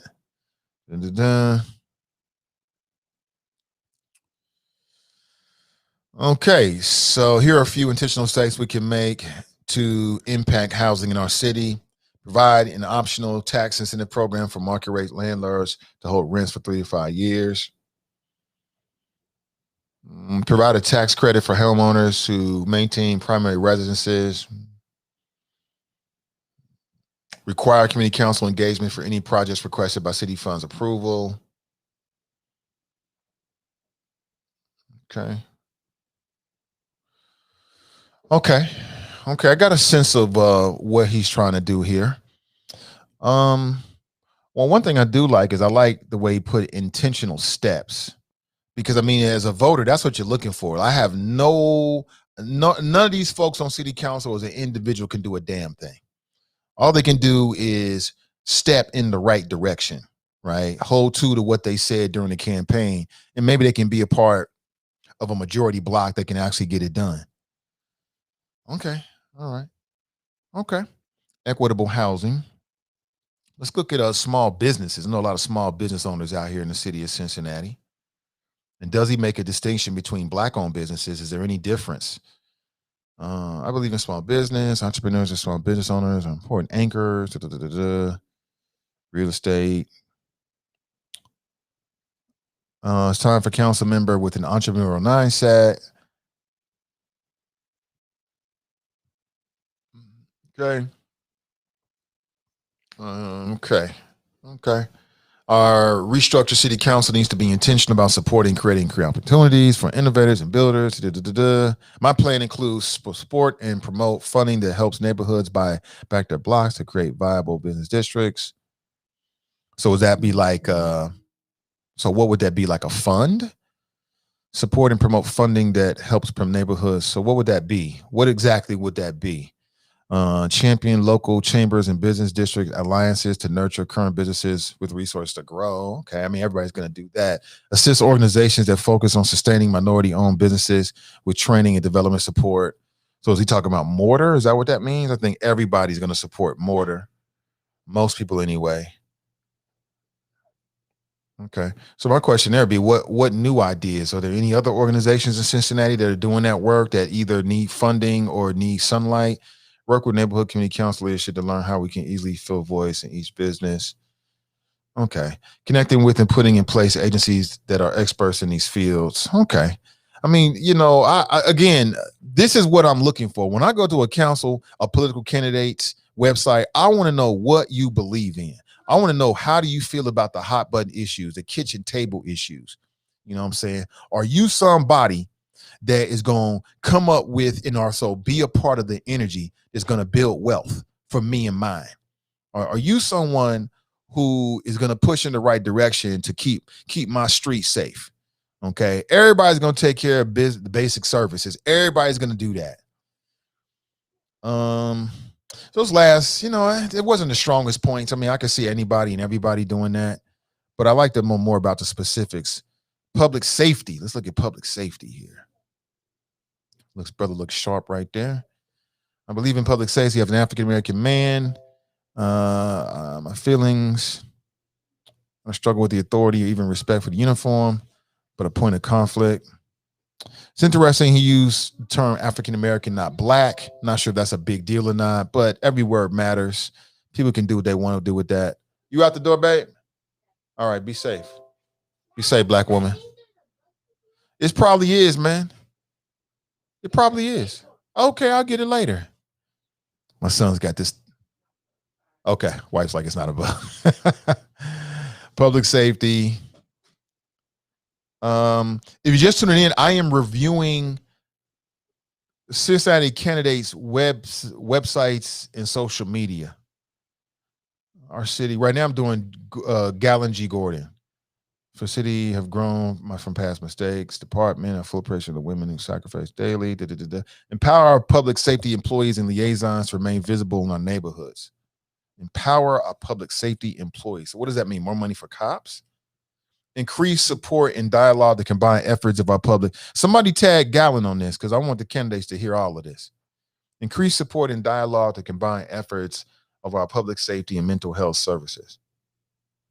Okay, everybody's going to do that. Ensure the city citizens complaint authority maintains full staffing and caught up on citizens' concern. Okay, I support that. I appreciate that. Maintains full staffing. There could be, there's more of a conversation on that one that we can get a little bit deeper. Promote the collaborative agreement for accountability that keeps our residents from life-altering harm. Support strategies like complete streets and Vision Zero to address the speed concerns and unsafe pathways. Yeah, I like to see more. I mean, these are just, this gives us, so if I'm interviewing, and I hope to interview Gordon, this gives me a place to like dive into the conversation, because it definitely could be some more details there. And it's very general, and I get it. Politicians like to be general, not specific, because they don't come through specifically, they get held accountable. I get all of that. Okay. You into what?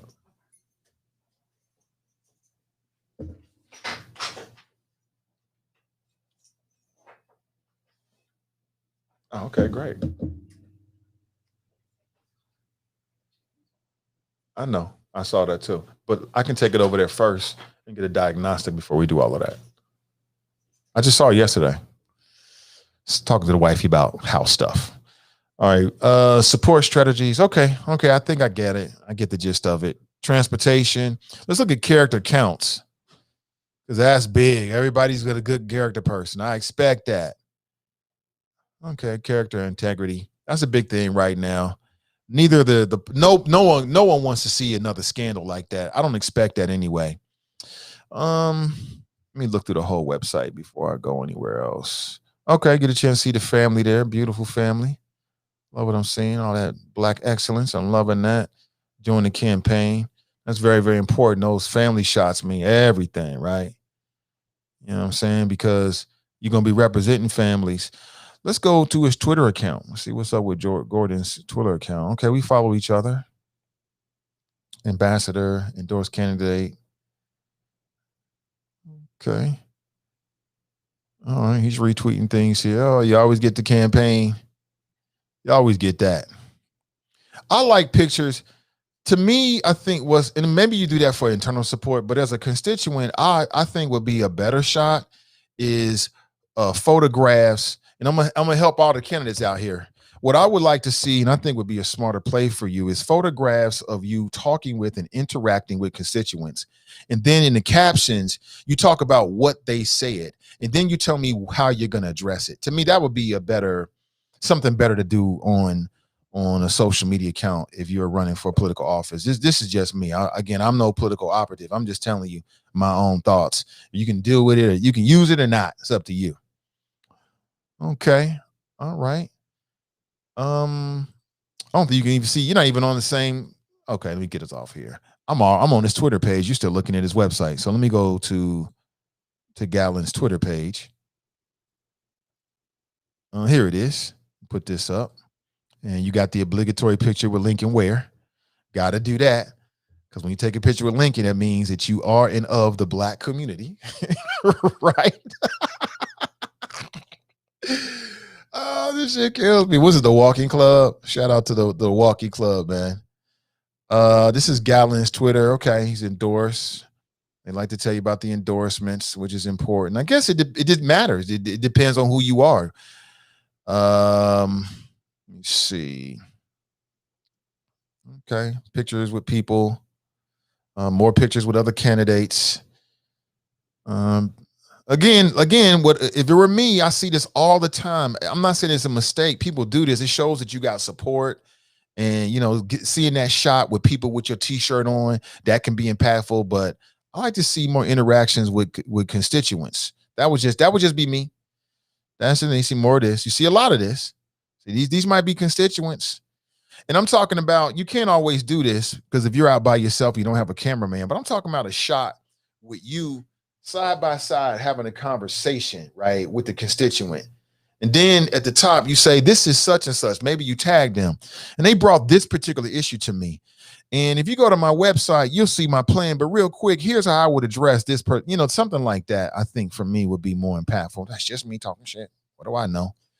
There's people out there that got way more experience than I do. Okay, I get the gist of it.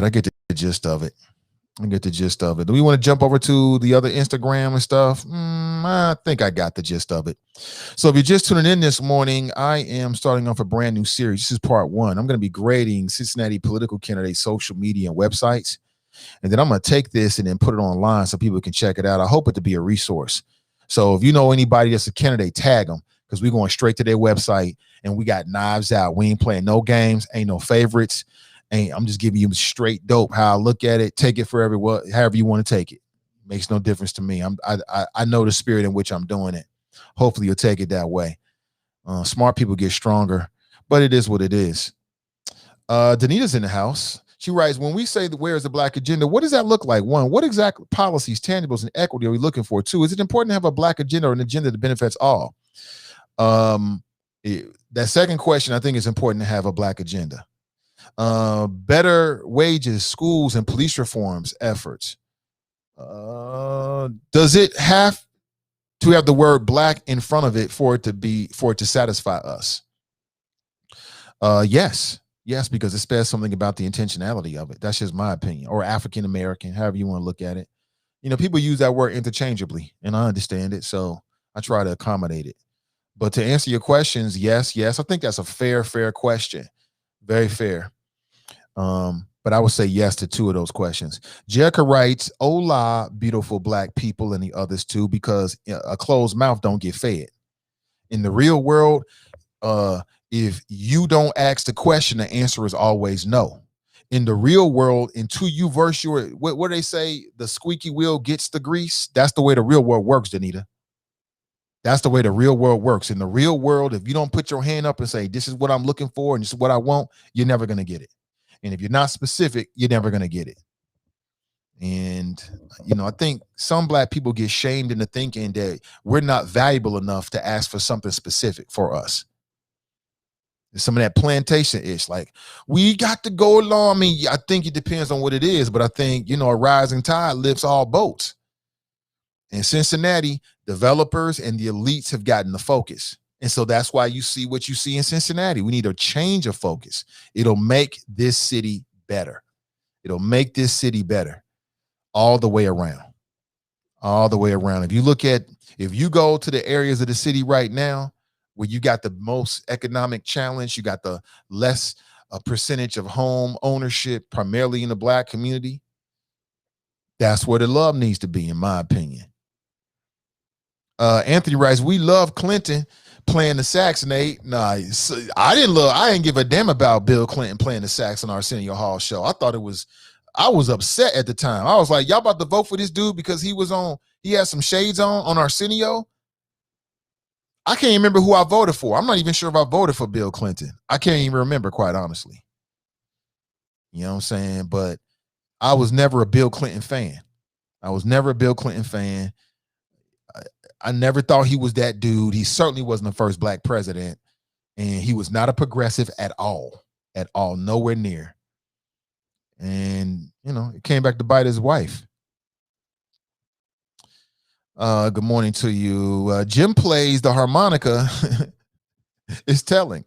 It shows he's dated, and he may not be right for the new millennium. You think so? Now, what if he was playing the banjo? Would that have been better? Carmelita writes, "Check Rob Harris's page." Rob Harris. Okay, let's go to Rob Harris. Rob Harris, Cincinnati. Let's go to Rob Harris page. Rob Harris for council. Again, this is by no means an endorsement. I'm not endorsing anybody. I don't do endorsements. This platform is open to all if you want to connect with our audience with media placement. I'm doing this as a resource for the community. All right. I'm doing it because I've never seen anybody else doing it. And I think that there's some things that we can glean from it. I think it's more information. Like if we're going to attack this upcoming election, then let's attack it, from every angle. From every angle. I think in the 21st century, it does matter. Your media presence says a lot about you. It says a lot about you. I should be able to go to your website and see what you believe in, where you stand on the big issues. I want to see a picture of your family in them, your mama in them, your wife in them. I want to know who are your endorsements. I want to know. I want to see you interacting with the community. If you're going to give me a history, I want to know how much of your history touches my community, touches my experience, just like anybody else. I want to know, do I identify with you? Do we have political chemistry? But more than everything, I want to know where you stand on the issues. We was on Liz Keating's website, and she don't even have an issues page. I think it's disrespectful. There's nothing you can learn from her other than seeing a picture of her and some dumbass quotes from Theodore Roosevelt that nobody cares about. I don't care about no quotes from Theodore Roosevelt. What I want to know is, where do you stand on these big issues? Can I get some bullet points? And then once I get bullet points, how specific are you going to get? You know what I'm saying? Everybody support law and public safety. Everybody supports it. Everybody's going to fund the fires. Everybody's going to fund the police. Everybody feels that way. I say most people feel that way. Okay. Everybody's going to talk with the chamber, the African-American chamber. Everybody's going to talk to experts. They're all going to do that. What's unique about you? We get all these candidates. I'm trying to find something that will differentiate one candidate from the other. And it's not necessarily your endorsements. It's not. It's your ideas. And it's having a track record that demonstrates that you put ideas in place. That's basic stuff, right? Let me see here. Jim Tarbett will play tap music on a harmonica to get the black vote. You was wrong for that, man. Oh man, they can dance around. They can dance around the Black Lives Matter mural downtown while Jim Tarbell is playing the harmonica. Somewhere somebody hating me for that, but comes with the territory. If you liked everything I said, this show wouldn't be as much fun to watch. It'd be boring.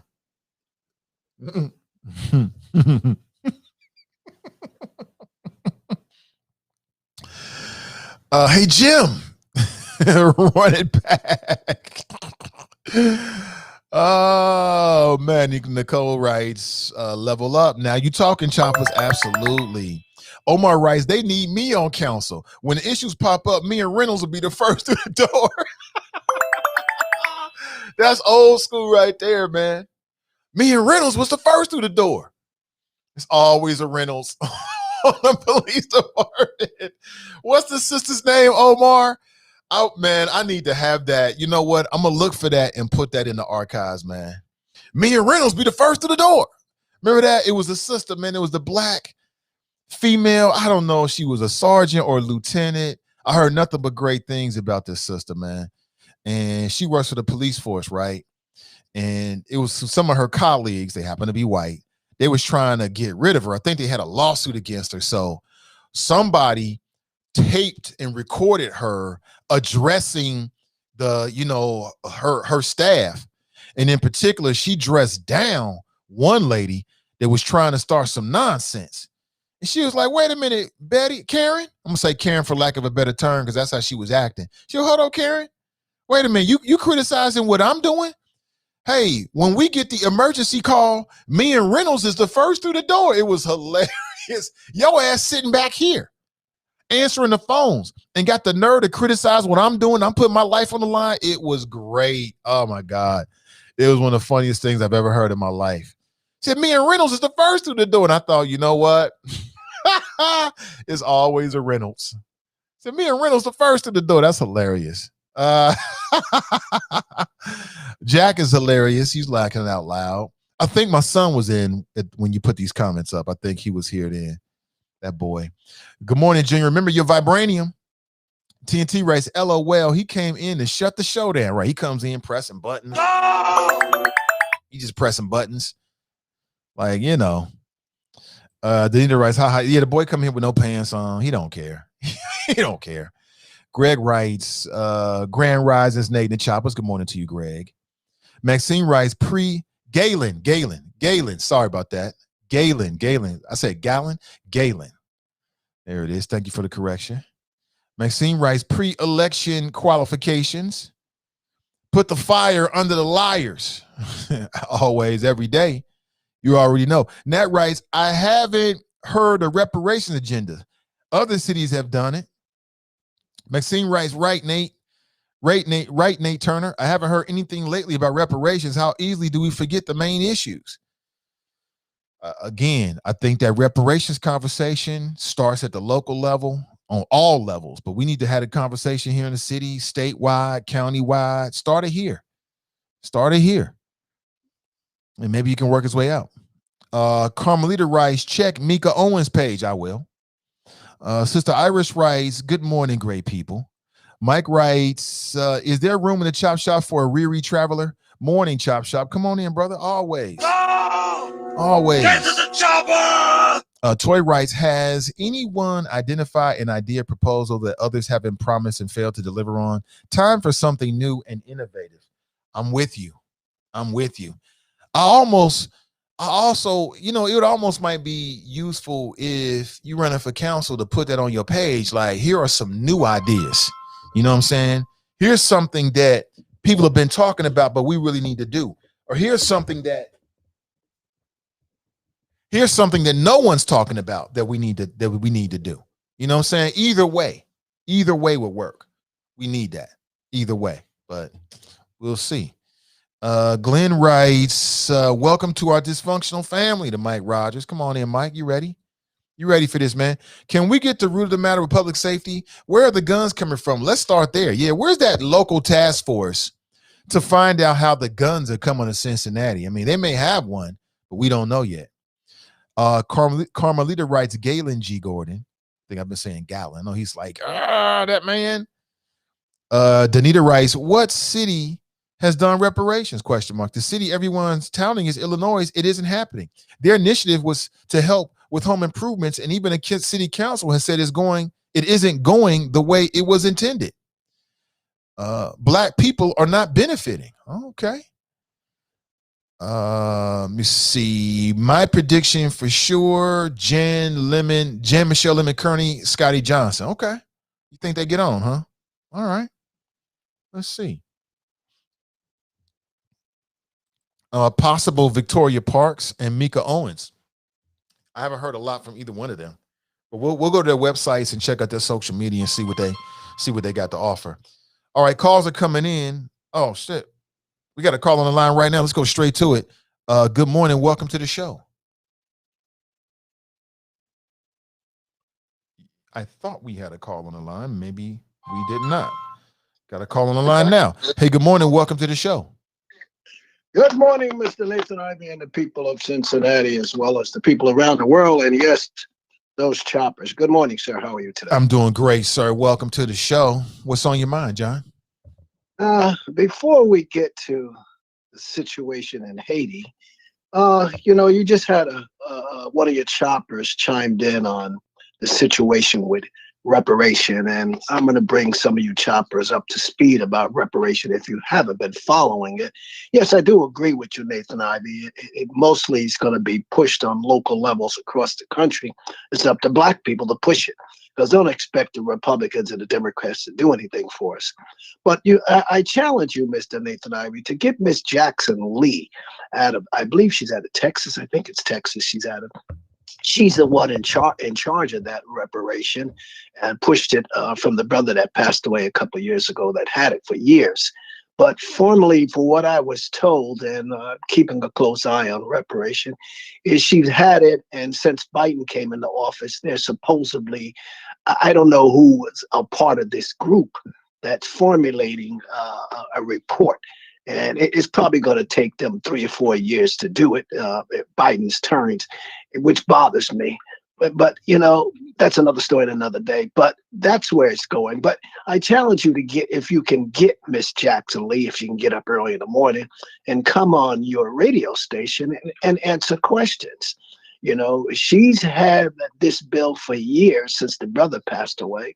And when Biden came in, she started stepping up, saying, okay, now it's time to push reparation.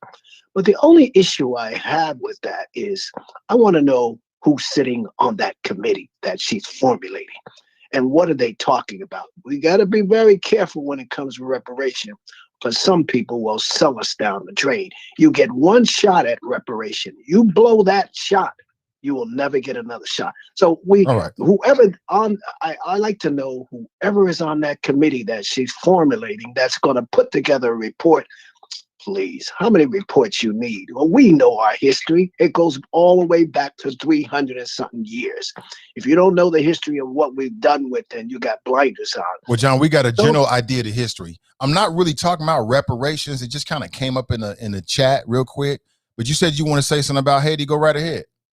Okay, we'll bounce over to Haiti. I know everybody's been following the situation with Haiti since over the weekend. But what's disturbing is to see these, I don't know if these were state police or military police on horses with whips, beating these people to get them in line. I mean, I know the Republicans, some of the Democrats are up in arms about that. And it probably went over a lot of people's head if you saw some of the TV reports last night. And they should go after any of those so-called, I don't know if they were state, National Guards or whatever there was. It brings you back to slavery. I guess it comes down to one thing. They don't want these people of color here. And we should make Biden and Harris step in line, saying, no, do not send them back. Just imagine, Nathan Ivy, the walk they did from Haiti to Mexico and up to Texas, that's incredible. That's an incredible walk to do, because naturally the Mexican people wasn't going to let them stay there. So they allowed them to come through Mexico and up, and they got under that bridge. Once they got on the American soil, that is it. You have to stay. So Biden is secretly flying some of them back, and some of them he's spreading them across the country. No, anybody that got here that risked their body, life, and limb, and children and family to make that journey, it reminds me of Harriet Tubman and what she did from the South coming to the North. But I like to hear your comments on, I don't know if you talked about it yesterday, your comments about the situation going on there in Texas underneath that bridge dealing with the Haiti people. No, John, thank you for the call, brother. I haven't touched it. I know it's a big issue for a lot of folks, and a lot of melanated people are upset. They feel like, why are they sending home the black folks? I think there's a deeper history to it, but I haven't touched it. I've been talking about local issues. Appreciate the call. Let me get back to that, though. So today, let me put the cover up for you so we know what we're talking about. Today, I am grading Cincinnati political candidates' social media websites. This is just part one. I'm going to do a whole series. I'm going to do everyone who's running, including mayor, school board, because that's the first stop for people to get information. That's the first stop. And then social media as well, like what people put on their social media says a lot about them. You know, the kind of things they tweet, the kind of photographs they tweet. And I think this will be a resource for the community and maybe political candidates as well. But I'm really focused on the community more so. I mean, everything else is secondary to me. And we've already talked about Liz Keating this morning, Kevin Flynn, Galen G. Gordon. We've done all of those this morning. Oh, we got a call. Let's take the call and quickly, and then we'll get back to the flow. Good morning. Welcome to the show. Good morning, Mr. Ivy. This is your West Side Connection, Drop Squad 52, also known as the Black Not Democrat. And yes, sir, I live in a border state, the state of California. Right. But California is not in the news this morning. Now, Mr. Ivy, I get it. This is your show. You can run it how you want. But the way you just brushed off from Florida's interest and concern about the Black Haitians in Del Rio, Texas, and the hate and the disgusting behavior of Joe Biden's Border Patrol on the border of Texas in the city of Del Rio. The images that have been projected across the world on the day that our president, Sleepy Joe Biden, will be addressing the world at the UN today. Now, Mr. Ivy, John, this time I got to agree with him. There's a major issue brewing when you see those images of Black people being what appears to be whipped by law enforcement on horseback, Mr. Ivy. This is an issue that every single member of Black media needs to be talking about, because I can remember somebody the other day telling me that the recall election in California was a global election, had global implications. So what's happening in Del Rio, Texas, at the border of Mexico, has global implications. When these images that go out across the world of Black people being victimized, again, even though those Black people are from Haiti, and our hearts go out for the people of Haiti and what they're going through right now. But Mr. Ivy, you know what? This what again is disgusting, brother. is another. What's that? What you're doing right now is absolutely disgusting. Okay. I'm disgusted right now. If you want me to hang up, I'll hang up. It's your show. I don't want to mess up your show. I want you to get this heat real quick because I'm disgusted at you. Okay, I'm ready to take the heat. I'm disgusted at you because I'm fireproof. I'm fireproof. Okay, you fireproof, then great. This won't bother you, but I'm disgusted at you because I don't really think you care about those Haitian people whatsoever. I don't think you give a damn about them, Drop. I think this is just something convenient for you to talk about to try to criticize the Joe Biden administration. It's all partisan politics with you. That's reprehensible. I'm disgusted, as Fame would say. And Okay. in my heart, I strongly believe that if Trump was in office, you'd be spinning this a whole different way. You would not be saying none of this. If the Trump administration was in office doing the exact same thing, if not worse, your mouth would be closed, or you'd be talking about how, he's doing the right thing because we got to secure our borders. But because a Democrat's in office, you're going to try to use the pain of these Haitian people to try to make some tired ass points. I'm disgusted at you, brother. Okay, I appreciate the passion and how closely you're connected to me to have this type of emotion over a phone call. Now, Mr. Ivy, we all know that if these images had been during the 45th president's term, you know good and well what would happen. Yeah, but you never hear me say. No, you wouldn't have you never hear me say.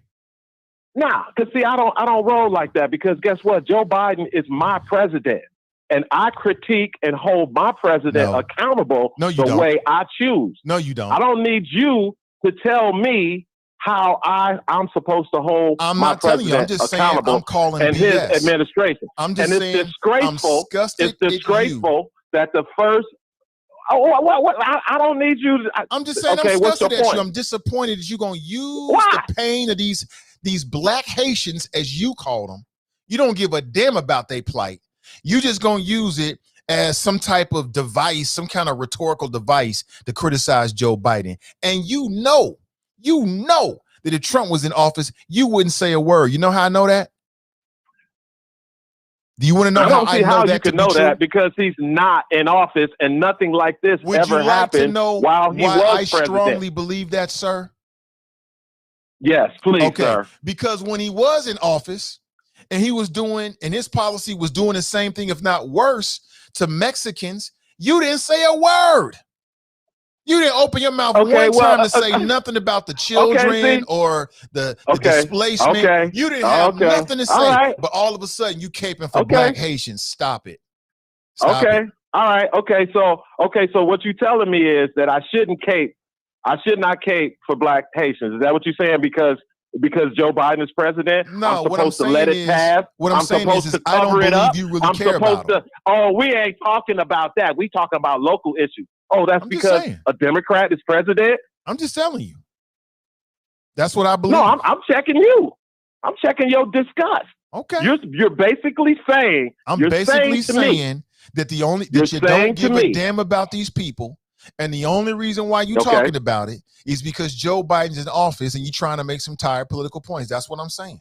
I'll tell you what I'm saying. Okay. So let me ask you this question. Since Trump is not president anymore and Joe Biden has been president for 8 months. Right. Today is day 1 of the 9th month. So are you telling me that I should not, anybody who voted for Trump, who's a Republican, should not be talking about the images that are being projected across the world? I'm not here to tell you. You can talk about whatever you want to talk about, brother. I'm not here to tell you what you should be saying. I don't have that kind of power. I'm just simply telling you that I'm just calling BS. I don't think you really care about them.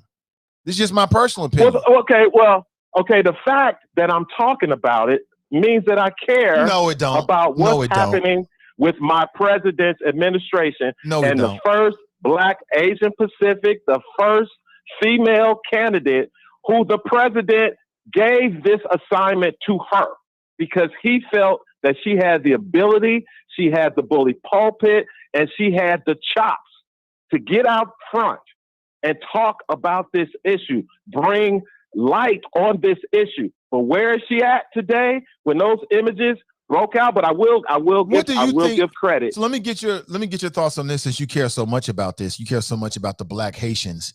What do you think the Biden administration should do? Holding politicians accountable. What do you think should be the policy as it relates to these Haitian folks? What do you think the Biden administration should do? Should it open up the border and allow them to come in? All of them? No, it should be the same policies that's been going on for the past 7 months since the president reversed the immigration policy and agreement that President Trump had in place with Mexico. Once Biden changed that rule and he got on national TV and told people that you got 100 days to get your ass to the border because we letting you in. I'm saying, Mr. Ivy, because of what black people have witnessed over the past 6 months of all these Mexican children, unaccompanied minors, getting led through the gates, being processed, being distributed across the country. And now you have these Haitians who deserve it, who need to be helped. They should be given the same opportunity, the same process as these Mexicans and Hondurans who have been coming across our border, well over 2 million to date, Mr. Ivy. And then we see that they turning around. They told the Cuban people last month, don't even think about coming here. And now they're turning away. It's only like 10,000 right now. Let them in, process them, because you let the Mexicans in. But no, not Joe Biden. He allows these images of Border Patrol to, I mean, Mr. Ivy, it's disgusting. It's sad, and hopefully it is sad. Because I'm not even gonna call out, because nobody can defend this. But I will give a shout out to Joy Reid and Congresswoman Ilhan Omar from Mexico. They did talk about this, and they said it's disgraceful. You should have seen the look on Joy Reid's face. And finally, she done got her look right. She's looking good now. Oh, is she? Okay. Anyway. All right, brother. She's looking good. Yeah. So anyway, thank you, Mr. Ivy, and I appreciate your concern about my emotional state when it comes to holding. When it comes to a Republican I'm just calling American you out on your citizen BS. holding You don't give a damn about them people accountable. At all. Now, one bit. Drop Squad 52. Drop Squad 52. Oh, by the way, season 1, episode 74 of the Black Not Democrat podcast, The Haitian Crisis. I reserved this episode for Donita, but things didn't work out, so I had to move forward. Yeah, Drop Squad running 52, from dropping science to any. Shut up, Nate. I knew you was gonna run from him. Who wants to fact check it? I'm out. Peace out. I know you are. I knew you was gonna run from her. I knew it. I don't believe he ain't genuine about his concern at all. I don't believe it one bit. It's just something to talk about that he thinks he can criticize the Biden administration for. And maybe they deserve to be criticized about it, but come on, brother. You're just gonna use that situation as a talking point. That's the extent of the emotion he has about it. They're right. He has not an ounce of shame. No shame whatsoever. Let's go back to the phones. Good morning. Welcome to the show. This is Daryl in Atlanta, Nate. Man, what up, Daryl? That last man, I'm giving it to you. I'm giving you all the props today. You dropped the task as he well deserved it. I mean, he coming in with Joe Biden. Oh, what about, and you know what? I was a Obama supporter, so you know what? I'm gonna go Trump, Obama, Bush, W, Clinton, Bush, Reagan, Carter. This has been happening since the early 70s, Nate. I'll even throw in Nixon. They always treated Haitians differently than they treated Cubans. Cubans get on the boat, automatic citizenship for political asylum. Haitians come over, and we know the turmoil going on in Haiti, from Papa Doc to Baby Doc to the stuff, the Aristide, to what just happened right now. So this ain't nothing new, man. This is U.S. policy. And I'm glad you took him to task. And Drop didn't have a damn thing to say about all the other administrations and Saint Reagan. So man, lose me, Drop. Get out of there, man. I mean, stop it with this. The Republicans are craven. As you said, they don't give a damn about the Haitians. They using this as political fodder to use against the Biden administration. And then he gonna be weak enough to talk about Kamala Harris. And I said Kamala, and not whatever the hell he's pronouncing it. And not go to Mayorkas, who is the head of Homeland Security. So get your facts straight, Drop. I'm sick of that gaslighting, man. I'm glad you checked him hard. And if it, you know, as far as I'm concerned, if I was on the phone, I would have checked him harder. He'd have tucked his tail and ran just like that damn wolf part of that alt middle crew. And you got Russia out there spewing nonsense talking about Biden is the worst. I mean, man, get the hell out of here. He's a poser for white people and white supremacy. Peace, bro. Appreciate the call. That's Daryl from Atlanta. I got time this week. I thought he was going back to work. Because he said, I'm gonna make time for this. I got nothing but love for Drop, man. Again, I got two little brothers and shit. You know, me and my brothers have gotten into it verbally. I never put my hands on my brothers. You know, these are reserved for enemies. So I never put my hands on my family. But get into it. I just feel like you can disagree real hard. You know what I'm saying? In fact, I like that. We can disagree, or you checking me and it's coming from a love situation. I'm like, it's hard. It's a hard pill to swallow for anybody, but it just makes you stronger. So in no way I want anybody to take anything negative. My love Mr. Drop, man. Love his phone call. He's a big supporter of this show. He adds something to the show. But I would talk to him the same way if he was sitting next to me on some dumb shit. I would just tell him. And we could just go on with the conversation. It don't have to be the end of the world. You know, you can fall out for a minute or two or express your emotions and get straight back to the friendship. So I don't want anybody to take that I have anything negative to say about Drop. I don't. But that's my conservative brother from another mother. And it's my job to keep him in line or keep the focus. That's it. He don't need me to keep it in line. He a grown man. I'm just saying. Let's go back to the phones. Good morning. Welcome to the show. Hello, Nathan. Hello. This is Maze again. Hey, Maze. Can you hear me? I can hear you. Oh, this is Maze again. That's his name, Drop. Yeah, Drop. Oh, well, I'm going to tell you what he's doing. Now, if you heard this before, you listen to every last one of those conservatives. This is the line that they was indoctrinated to use when they called into a show. The political hate Kamala, to hate the administration, but overlook the one before. And then when it comes to the Haitians that's coming across the border, they don't never let the Haitians in. And he said, the world is looking. Yes, the world is looking, but we see a different picture. Because what I'm looking at, if you're going to be coming to the border and walking for 2 months, and you got a clean haircut, walking around with coolers, that must be something that's not real.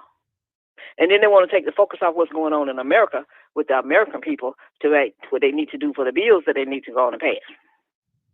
So all of a sudden, they can't put this immigrant bill into one bill, this woman, whoever it is, that they got to get the information. So when you're watching two groups of people working together, Democrats and Republicans, they always going to stick a needle in there to try to dwell to somewhere else. So that's what you need to keep on what you're doing and forget about these struggling Republicans that won't have nothing to say about that man that just left this office and all of the stuff that he did. I bet you can't get him to sit down and have a conversation about it. They don't even want to have a conversation about what happened on January 6th. That didn't happen to them. But tell them, people try to tell us how to think or what to think, but some of us already know to think on their own. So tell Drop, he's not important, not to me. He's just coming on with the rhetoric that I hear all of the other ones discuss every day. So tell him to stop being like Henny Penny. Find his own brain, and he can do a lot better. Have a good one. Have a good one. I mean, the drop effect, right? You heard about the Kaepernick effect. What about the drop effect? It is what it is. Good morning to you. 513-873-7134. Now, listen, I got to take a quick pause. When we come back, we'll go to, this is going to be like a 2-week process, maybe a little bit longer. And then I'll stitch it all together and put it out as a standalone video with all the clips of it. But I'm reviewing Cincinnati Council candidates' social media and websites. I want to know what these people are putting out there on the web. Does it make sense? We've already had a few F's, 1 or 2 C's, no A's though. No A's. And to get an A from my perspective, then your website needs to speak on some levels. And I do to Danita, I want to see Black people or African Americans. This whole world works off intentionality and specificity, except when it comes to us. Then we want to be general. Be what you gonna do for us, for me in particular.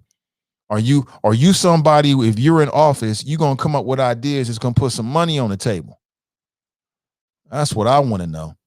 So let me take a quick pause. We'll come right back. It's the Nathan Ivey Show.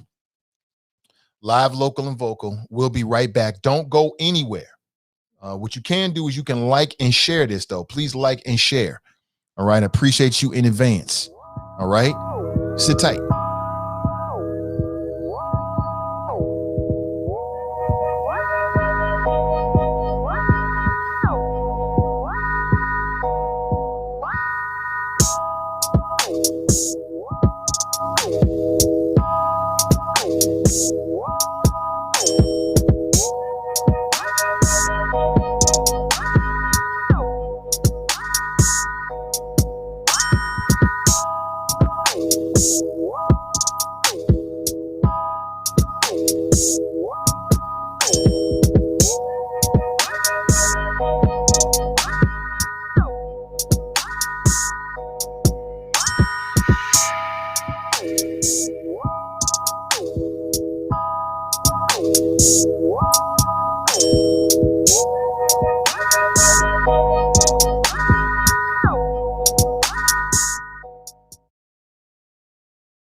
Why don't you get it by now? Tell me what you learned in grade school. Give it to me like you want it. Did you forget that golden rule? Why is our love at one-sided? It should really be give and take. Fill you up and leave me empty. Baby, was that my mistake? Covering these feelings, going through changes. I'm just so mad right now, I can't even think straight. So I'ma just beat it and delete it, knowing you won't read it before we get too far away. I need to clear my mind. I'd rather just tweet it and delete it before we cross the line and we reach a point we can't rewind. Rewind, rewind, rewind. Tell me what choice I have now. I just wanna get it right with you. But if we try to talk about it, our history says we'll just argue.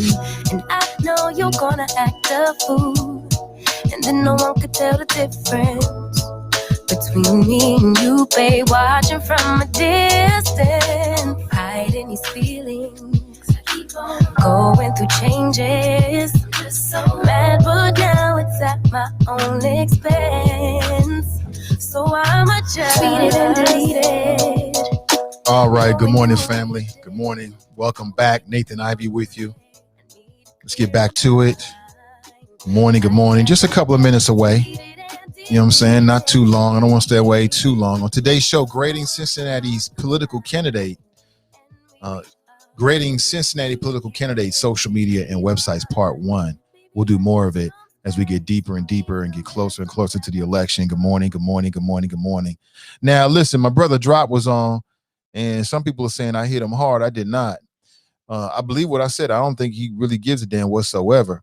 However, he did bring up an issue that people are going to be talking about all day long, and that's because there's an image out here of what appears to be a border patrol agent who is he's on a horseback and he's wrangling what appears to be Haitian migrants who are on the southern border. Now, that is a real issue. That's a real issue with a lot of emotion around it. And just to touch on it real quickly, because, you know, we talk about real things here. This is a real issue, and it's an issue because the Biden administration claimed that they were going to be more humane. You know, there was a perception that the Trump administration was like, didn't really care about human rights and was basically caging up people, even though that was an extension of things that happened in the Obama administration as well. But Black folks, people of color tend to get very sensitive when they see things like this, no matter what the policy is. And the world and the country is looking for the Biden administration to show that humanity and to show the difference in what they saw and what the perception was anyway, in the way that the Trump administration handled it. So that makes it all the more problematic. Again, President Biden, when he was candidate Biden, pledged to be more humanitarian in his approach to immigration. So that is a very real issue. And if you talk about it that way, you say, I'm going to be humanitarian, and then these images come up of Haitian migrants who are being, roughly handled, it is going to be a question for you. 100%. It is something to watch. I must be honest with you. I still stand by what I said. It wouldn't matter who the immigrants were for Drop to use it as a critique against the Biden administration. But there's an element of realness in that, in terms of this is a question mark, and these are issues that people are talking about right here, right now. Matter of fact, you want to see this image? This is the image that's been making all the rounds. I'll show it to you. It don't look good now. You ain't gonna like it. You ain't gonna like it one bit, because you understand these Haitian migrants, man, we had an earthquake. So they got some very real issues that are going on there. Hold on. Very real issues. And the perception is that my country, 'tis of thee, sweet land of liberty, is so gracious with everybody else. They just love, it's just come on in here. Just come on in here. We got room for you, and you get a home, and you get a home, and you get a home, and you get a home, and you get a business, and you get a business loan, need a business loan, you get a business loan. Now, I don't know how true that is. This is the image right here that people have been talking about. Not good. The Biden administration says they're going to crack down. Now, I didn't see anything like this during the Trump administration. I don't know what this is.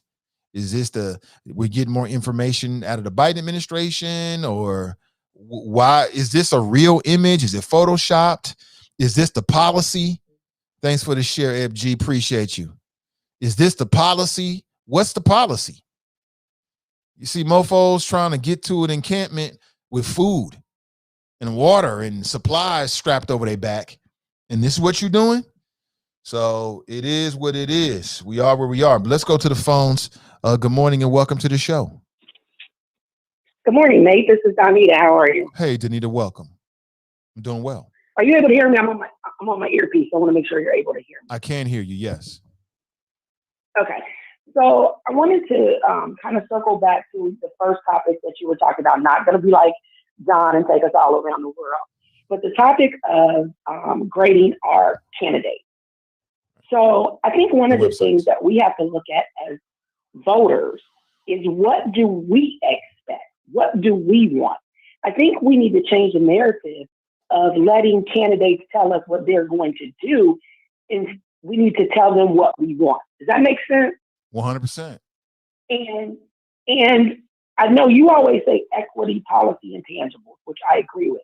But I think we have to move past that. That's like the milk. We got to move to the meat now. We need to be able to say, this is specifically what we want. Like someone in the chat was saying, well, I'm not talking specific, I'm talking in general. We got to be past that now. You can't make demands in general. That's never going to happen. What will happen is, if we stay in the general, we're only going to be appeased. They're going to give you a little bit just to shut your mouth. We should be beyond being appeased as voters. So I think we need to start coming up with specifics that we would like to see.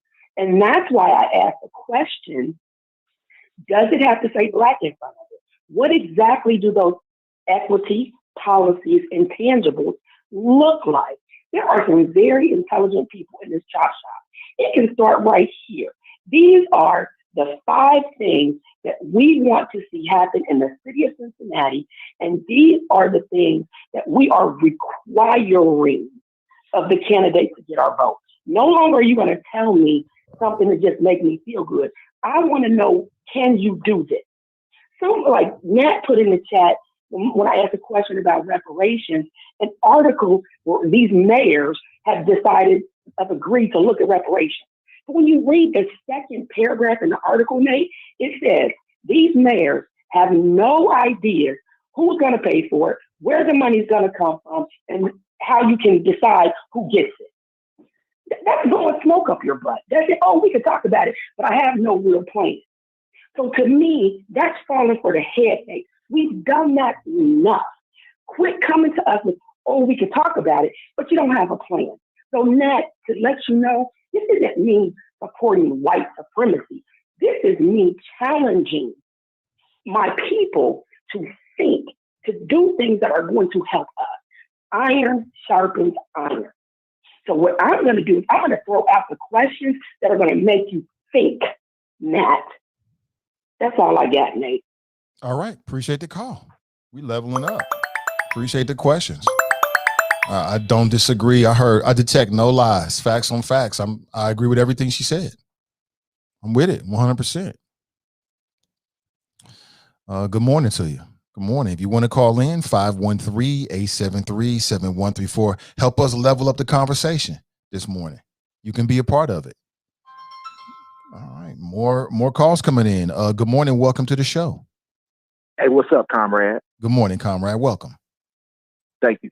I ain't even had my coffee yet. I'm so mad at people. Look, I'm hearing a lot of Trump derangement syndrome. Trump's not in power, y'all. This is Joe Biden's baby. I ain't never seen no American president send black folks back to the American country. I ain't see Trump do that shit. I ain't see none of them do that. Clinton, Obama, I ain't never seen this before. Okay? But they're letting Afghans come up to Westchester and next door to Mason Mahler to go to their schools, and they're getting all types of luxury apartments and shit like that. But people want to defend Biden on this and say, well, it's U.S. policy. Well, last I checked, Biden is the president of the United States of America. And he'll be the first one to say the buck stopped with him. I'm just tired of hearing about Trump. Like this situation has nothing to do with the former president. People are suffering from PBS like a bug. And I'm just like, yo, we can never critique the Democratic president. Like that's off the table. Like we can't say I'm not going to vote for this guy because he's sending black folks back to their home countries while he's rolling out the red carpet for Afghans and all types of other folks. Look, they're going to let Mexicans into the country because they're Democratic voters. They want to be on the system. So, they're going to get themselves set up so that they can go ahead and make some money. Haitians going to do the same thing, but Haitians are more like Cubans. From what I understand, I've dealt with some Haitians in college, and they have a different thinking pattern. Right? They're more conservative. So the reality is, Biden and the Democrats don't want Haitians over here because they're not going to support this Democratic agenda. That's a bold statement. Go ahead. I just thought that was a bold statement. So you think that the U.S. foreign policy toward Haitians is set up, Haitian migrants is set up because the perception is they're not going to vote Democrat? That sounds like something straight from Fox News. I don't know if that's true or not. There you go. Trump derangement syndrome. Fox News. See, that's the type of stuff I'm talking about. Fox News was around way before Trump hit the political scene. Man, look, man.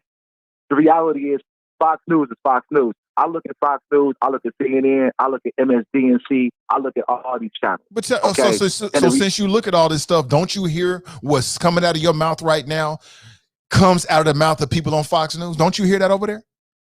But don't you hear that what come out of some of these people's mouths? I'm just saying. In and what come out of your mouth? I'm just saying. Don't you hear them saying that? So MSDNC. I'm just saying. I don't hear people saying it on MSNBC. I hear people saying it on Fox News. So when I made that observation, I wasn't too far off. In terms of what? In terms of what you said, sounds like some stuff that comes from Fox News. I'm not sure if that's the real. I mean, maybe you're right, but I don't have any evidence to back that up. Like the reason why the Haitians are being sent home is because Biden believes they won't vote Democrat. Okay, well, like I said, I've dealt with Haitians before. People who are here legitimately. Most of them live in Florida that I've dealt with. Okay, they have a different mindset. They have more of a set like the Cuban mindset. Okay, they're out here conservative people. They're conservative people. They're pro-life. They have a lot of kids. They go out here and work hard and play hard. And so the reality is this: they're not listening to Joe Biden. They don't give a fuck about Joe Biden. The Mexicans will come over here and vote for Joe Biden. This is all politics, y'all. And I'm saying we keep going back to Trump. What about Trump? What about Trump? But what about Joe Biden? We can't say that Joe Biden's dead wrong. Kamala Harris is at the Howard gang with her chucks and pearls on. She's at the Howard gang with her chucks and pearls on while black folks are being sent back to Haiti. I mean, it's crazy. We can't say that stuff. It's just It's just like if you say that stuff, then you support white supremacy. Come on, man. I heard somebody say I was carrying white supremacy. That's ridiculous. I'm looking at the situation for what it is. This ain't got nothing to do. If anything, white supremacy is being perpetuated by Joe Biden sending black folks back to their home country while letting other folks in here that he won't. That he thinks is going to be favorable to the Democratic agenda. I'm just saying, let's look at it for what it is. And all these folks talking about Trump, man, look, y'all fake woke. I'm going to holler at you. I appreciate the call. He helping us level up. We leveling up. I appreciate it. We want to level up the conversation. We want an A1 conversation every single morning. I appreciate your insights. Rilo writes, read Randall Robinson's An Unbroken Agony. It explains why the Western world has so much hostility toward Haitians. More specifically, why the U.S. will never allow undocumented Haitians to seek asylum in the U.S. He lectures about the book on YouTube too. Okay, I'm gonna check that out. Hold on, let me make some little notes right here.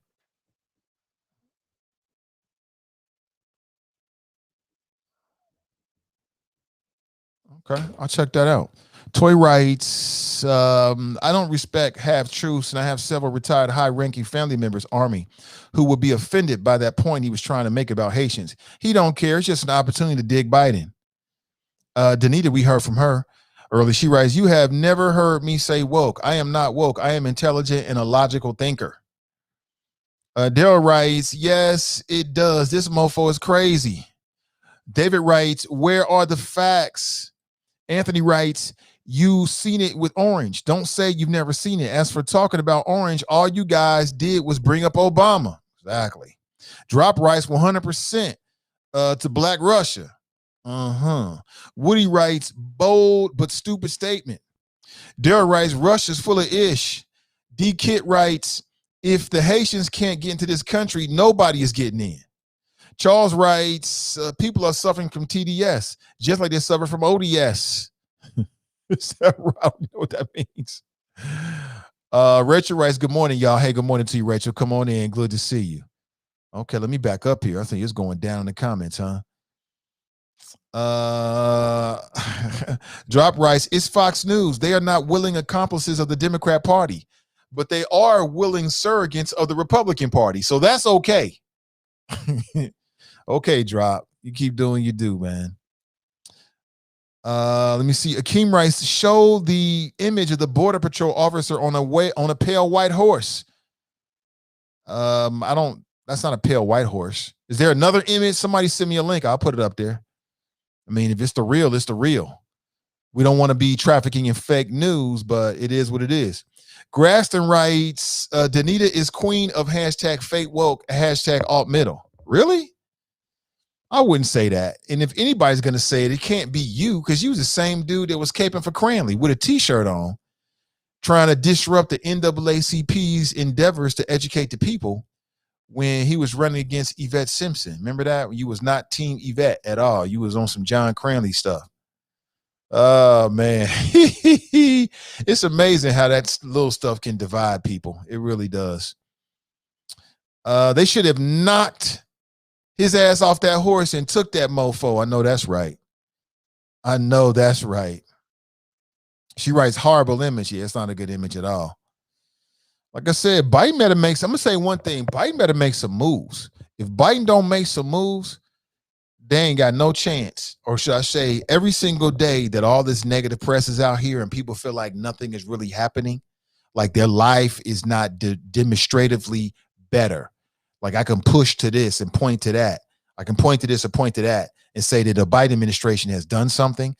It's going to be terrible for the Democrats in those down ballot races, midterm races. It's going to be terrible. It's going to be absolutely terrible.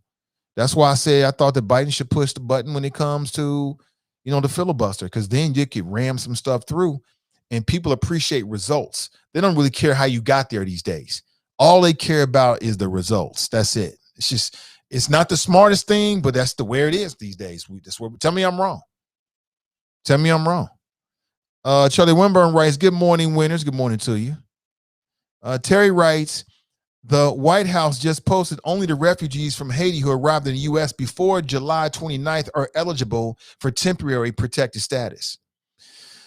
So if I told you I had all the ins and outs of what's going on with that already figured out, I'd be lying to you. I just do not. But let's carry on. We got another website to check out. Let's check out Rob Harris for Counsel. Now, I'm going to check out Rob Harris for Counsel because I already spoke with him via the NAACP's platform. So I got a good sense of who he is and where he's coming from. Got a good sense of the man. But I'm grading websites and social media presence based upon my own set of criteria. You know what I'm saying? Take it for what it is. I want this to be a resource because for me, I'm looking for certain things when I go to a candidate's website. This might even be a service to them. But before we do that, we got another call coming in. Again, your calls are my priority. You take the time to make the call. I'll try to make the time to get you on, okay? Let's go straight to the phones and say good morning and welcome. What's going on, Nate? How you doing, man? I'm doing great. What's up, Glenn? You gotta excuse my voice, man. I'm still trying to recover from the weekend, man. Oh, wow. I had one of those great weekends, Nate. Oh, All yeah, right. man. Love to hear that. Yeah. Played cards with a group of friends Friday. We all sipping, laughing. What were you Stomach playing? muscles hurting. Excuse me? What were you playing? We were playing Phase 10. Okay. I don't know if you hit to that game. Yeah, I'm Phase not. 10. We I'm played not. for 500 spades, of course, and bid with, but we've been playing a lot of Phase 10 lately.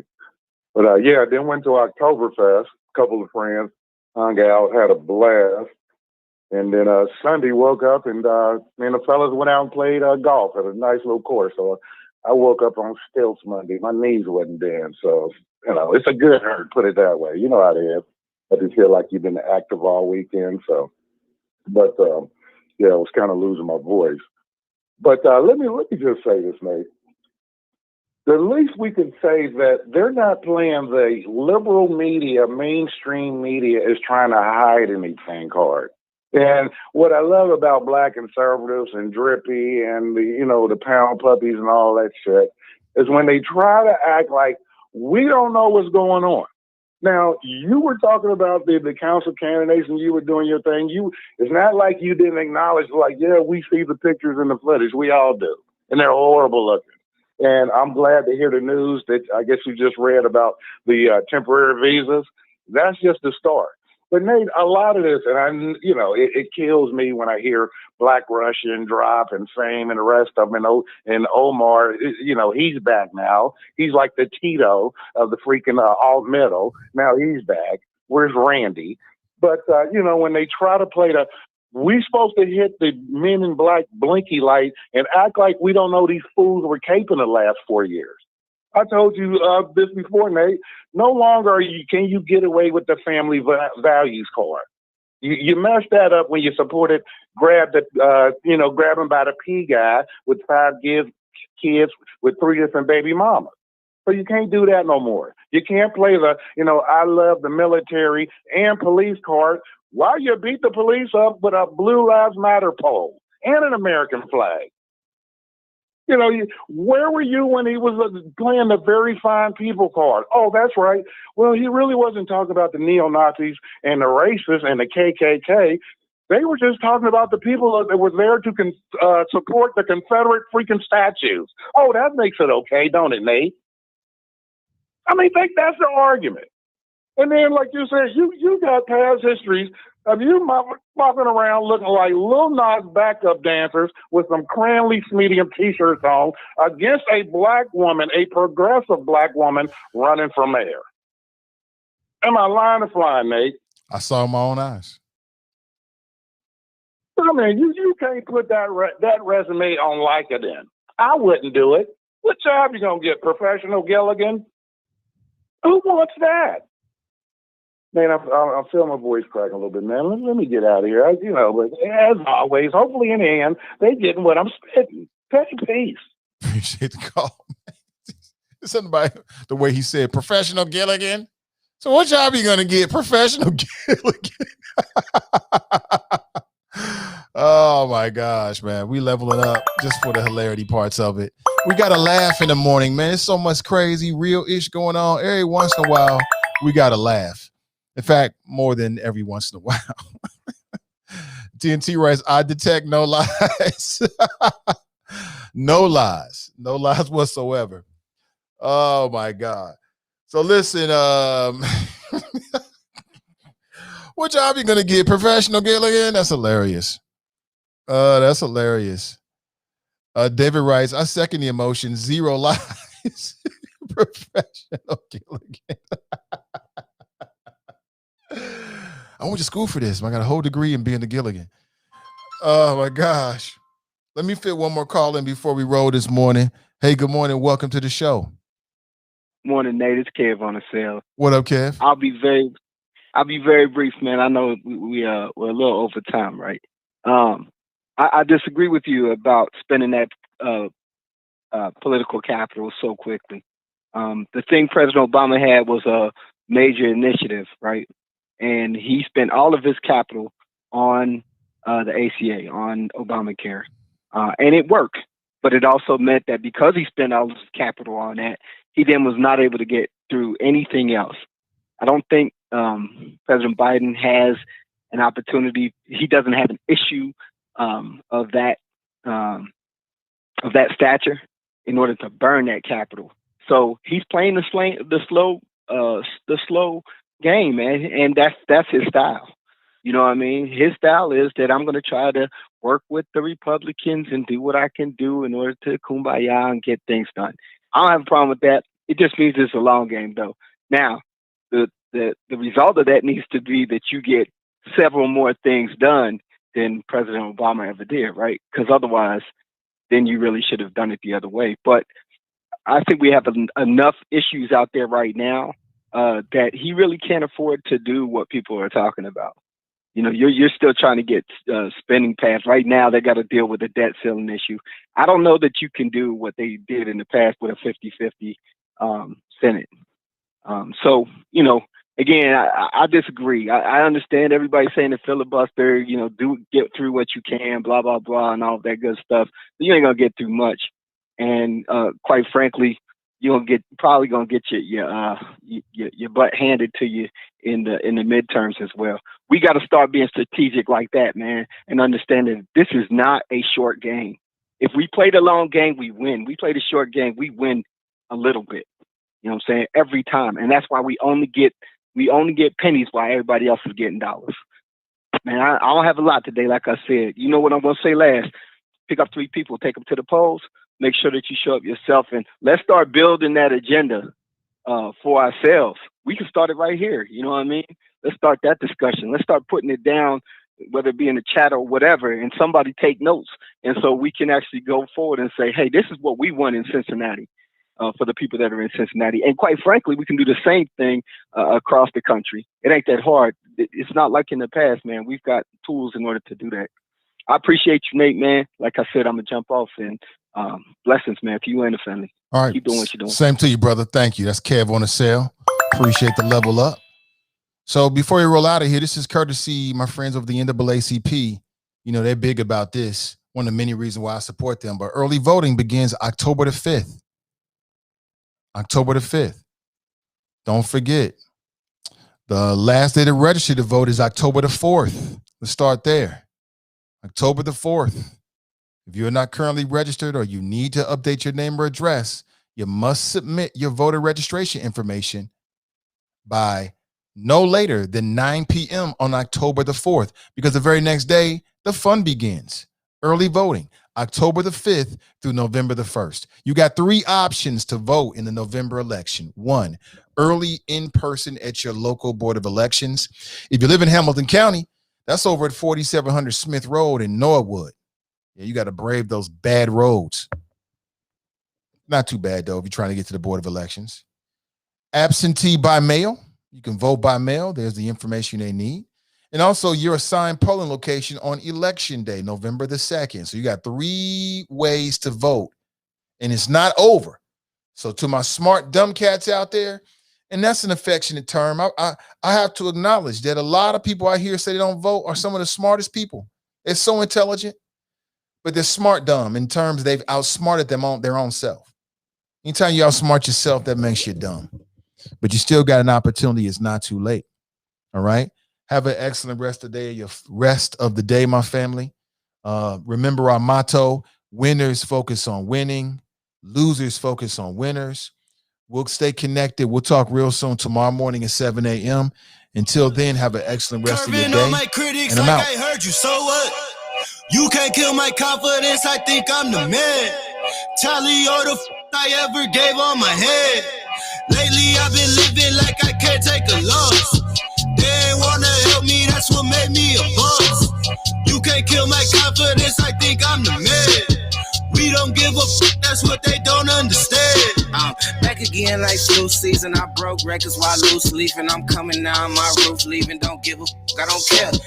Did the for my lonesome. No wonder now I'm on one. No shortcuts on that long run. All I really want is my share. Get on my God, on my told him it's nothing. In the discussion, for the feelings I throw all my pain on percussion. The disgusting. I hear them bragging about that they did, and it do not move me, not in the least. They ain't been dropping no seeds in the soil, but swear that you almost spotted the feast. I've been on go mode, show mode, showboat, robo, wave.